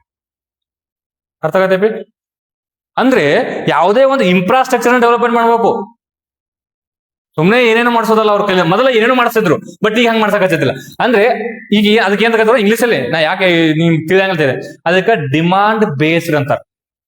ಪ್ರಸ್ತುತ ಡಿಮಾಂಡ್ ಬೇಸ್ ಯಾವ ತರದ ಡಿಮಾಂಡ್ ಐತಿಲ್ಲ ಅದನ್ನ ನೀ ಕ್ರಿಯೇಟ್ ಮಾಡ್ಬೇಕು. ಈಗ ನಾಳೆ ಮುಂದಪ್ಪ ಈಗ ಹಾಸ್ಪಿಟಲ್ ಡಿಮಾಂಡ್ ಬರುತ್ತೆ, ಮುಂದೆ ಜನಸಂಖ್ಯೆ ಹಾಸ್ಪಿಟಲ್ ಬರ್ಬೇಕಾ ಅಂದ್ರೆ ಹಾಸ್ಪಿಟಲ್ಗಳನ್ನ ಕಟ್ಟಲಿಕ್ಕೆ ಯೂಸ್ ಮಾಡ್ಕೋಬೇಕು. ಅವ್ರನ್ನ ಹೆಲ್ತ್ ಸೆಕ್ಟರ್ ಇಂಪ್ರೂವ್ಮೆಂಟ್ ಮಾಡ್ಲಿಕ್ಕೆ ಅದನ್ನ ಇನ್ಫ್ರಾಸ್ಟ್ರಕ್ಚರ್ ಬೆಳ್ಸಕ್ ಅವ್ರು ಯೂಸ್ ಮಾಡ್ಕೋಬೇಕಂತ ಹೇಳ್ತಾರೆ.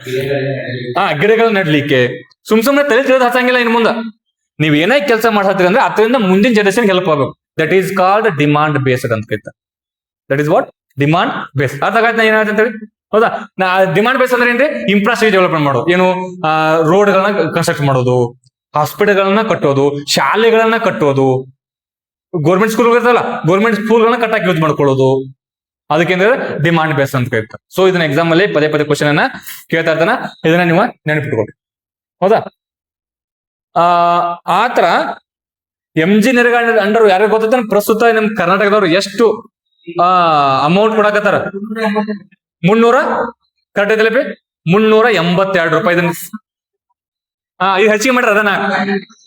ಈಗ ಪ್ರಸ್ತುತ ಇರೋದು 382 ಜನ, 72 ರೂಪಾಯಿ, 382 ರೂಪಾಯಿ ಕೊಡಕತ್ತಾರ. ಕೇಳಬಹುದು ನಾಳೆ ಎಕನಾಮಿಕ್ ಸರ್ವೆ ಪ್ರಕಾರ ಎಷ್ಟು ಅಂತೇಳಿ, 382 ರೂಪಾಯಿ. ಈ ನೆಕ್ಸ್ಟ್ ಅತಿ ಹೆಚ್ಚು ಅಮೌಂಟ್ ಕೊಡುವಂತ ರಾಜ್ಯ ಯಾವುದು? ಯಾವ್ದ್ರೆ ಹರಿಯಾಣ. ಹರಿಯಾಣ ಅತಿ ಹೆಚ್ಚು, ಎಷ್ಟು? 409. ಹೌದಾ, ಅತಿ ಹೆಚ್ಚು ಕೊಡ್ತಕ್ಕ ರಾಜ್ಯ ಯಾವಪ್ಪ ಅಂದ್ರೆ ಹರಿಯಾಣ. ಅತಿ ಹೆಚ್ಚು ಕೊಡ್ತಕ್ಕ ಹರಿಯಾಣ. ಈ ನೆಕ್ಸ್ಟ್ ಅತಿ ಕಡಿಮೆ ಕೊಡೋದು ಇದು ಯಾವ್ದೋ ಒಂದು ರಾಜ್ಯ ಐತೆ. ಅತಿ ಹೆಚ್ಚು ಕಡಿಮೆ ಕೊಡೋದು ಯಾವ್ದು? ಈ ಕಡೆ ಯಾವ್ದು ಅಸ್ಸಾಂ ಗಿಸಾಮ್ ಯಾವ್ದು ಬರೋದು? ಯಾವ್ದು? ಹೊಡಿ ಅಲ್ಲಿ ಒಟ್ಟು ನಾರ್ತ್ ಈಸ್ಟ್ ಆಗ ಬರುತ್ತೆ ಸ್ಟೇಟ್.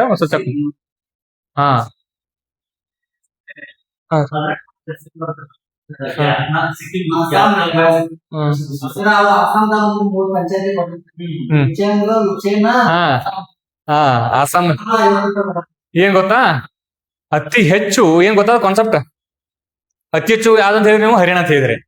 ಬಟ್ ಆ ಹರಿಯಾಣಕ್ಕಿಂತನೂ ಜಾಸ್ತಿ ಕೊಡಕತ್ತಾರ ಅಲ್ಲಿ ಅದದು. ಬಟ್ ಆಸಾಂ ರಾಜ್ಯ ಅಲ್ಲ, ಆಸಾಂ ರಾಜ್ಯ ಎಂಟರ್ ರಾಜ್ಯದಲ್ಲಿ ಅಲ್ಲ, ಅಲ್ಲಿ 3 ಪ್ರದೇಶಗಳದು. ಅರುಣಾಚಲ ಪ್ರದೇಶ ಇರೋದ ಅತಿ ಕಡಿಮೆ, ಅರುಣಾಚಲ ಪ್ರದೇಶ ನೋಡ್ರಿ ಅತಿ ಕಡಿಮೆ ಅರುಣಾಚಲ ಪ್ರದೇಶ, ಅದು ಗೊತ್ತಿಲ್ಲ. ಇನ್ನೆಷ್ಟು ಈ 3 ಪ್ರದೇಶಗಳು ಬರ್ತಾವಲ್ಲಿ.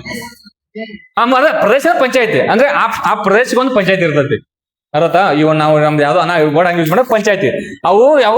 ಲಾತಾಂಗ, ಲಾತಾಂಗು, ಗ್ಯಾತಾಂಗು, ಪಾಚಾಂಗು ಏನೋ ಬರ್ತಾವ 3. ಲಾತಾಂಗು. ಹೌದಾ, 3 ಏನಪ್ಪಾ ಅಂದ್ರೆ 3 ಪ್ರದೇಶಗಳಲ್ಲಿ ಅವು ಓದಿ ಬಾಳ ದಿನ ಆದ್ಲ, ಸ್ವಲ್ಪ ಅವು ಏನಾಗೈತಿ ಕನ್ಫ್ಯೂಸ್ ಆಗ್ಬಿಡ್ತಾವ. ಆ ವರ್ಡ್ ಮತ್ತೆ ಅವು ಹೆಸರು ಯಾರಾಬರಿ ಇರ್ತಾವ. Right, this is all about today discussion. ಇನ್ನೂ ಐತ್ರಿ ಎಕನಾಮಿಕ್ಸ್ ಬಹಳ ಐತಿ. ಬೋರ್ ಆಗತ್ತಲ್ಲ, ಅಂಕಿ ಸಂಖ್ಯೆ ಅಂದ್ರೆ ಬೋರ್ ಆಗೈತ್ರ. ಹೌದಾ, ಅದೇನ ಯಾವ್ದು ಕಾನ್ಸೆಪ್ಟ್ ಹೇಳಕೈತಿ ಅಂದ್ರೆ ನಿಮ್ಗೆ ಇಂಟ್ರೆಸ್ಟ್ ಬರ್ತೈತೆ. ಈ ಅಂಕಿ ಸಂಖ್ಯೆಗಳು ನಾವು ನೋಡಿ ಹೇಳೋದು, ನೀವು ನೋಡಿ ಬರ್ಕೊಳ್ಳೋದು, ಹಿಂಗಾಗಿ ಅವ್ನು ಪದೇ ಪದೇ ರಿವಿಷನ್ ಮಾಡಿದ್ರೆ ಮಾತ್ರ ನೆನ್ಪಿಡ್ತಾವ್ರಿ, ನೆನ್ಪಿಡಂಗಿಲ್ಲ. Right, this is all about today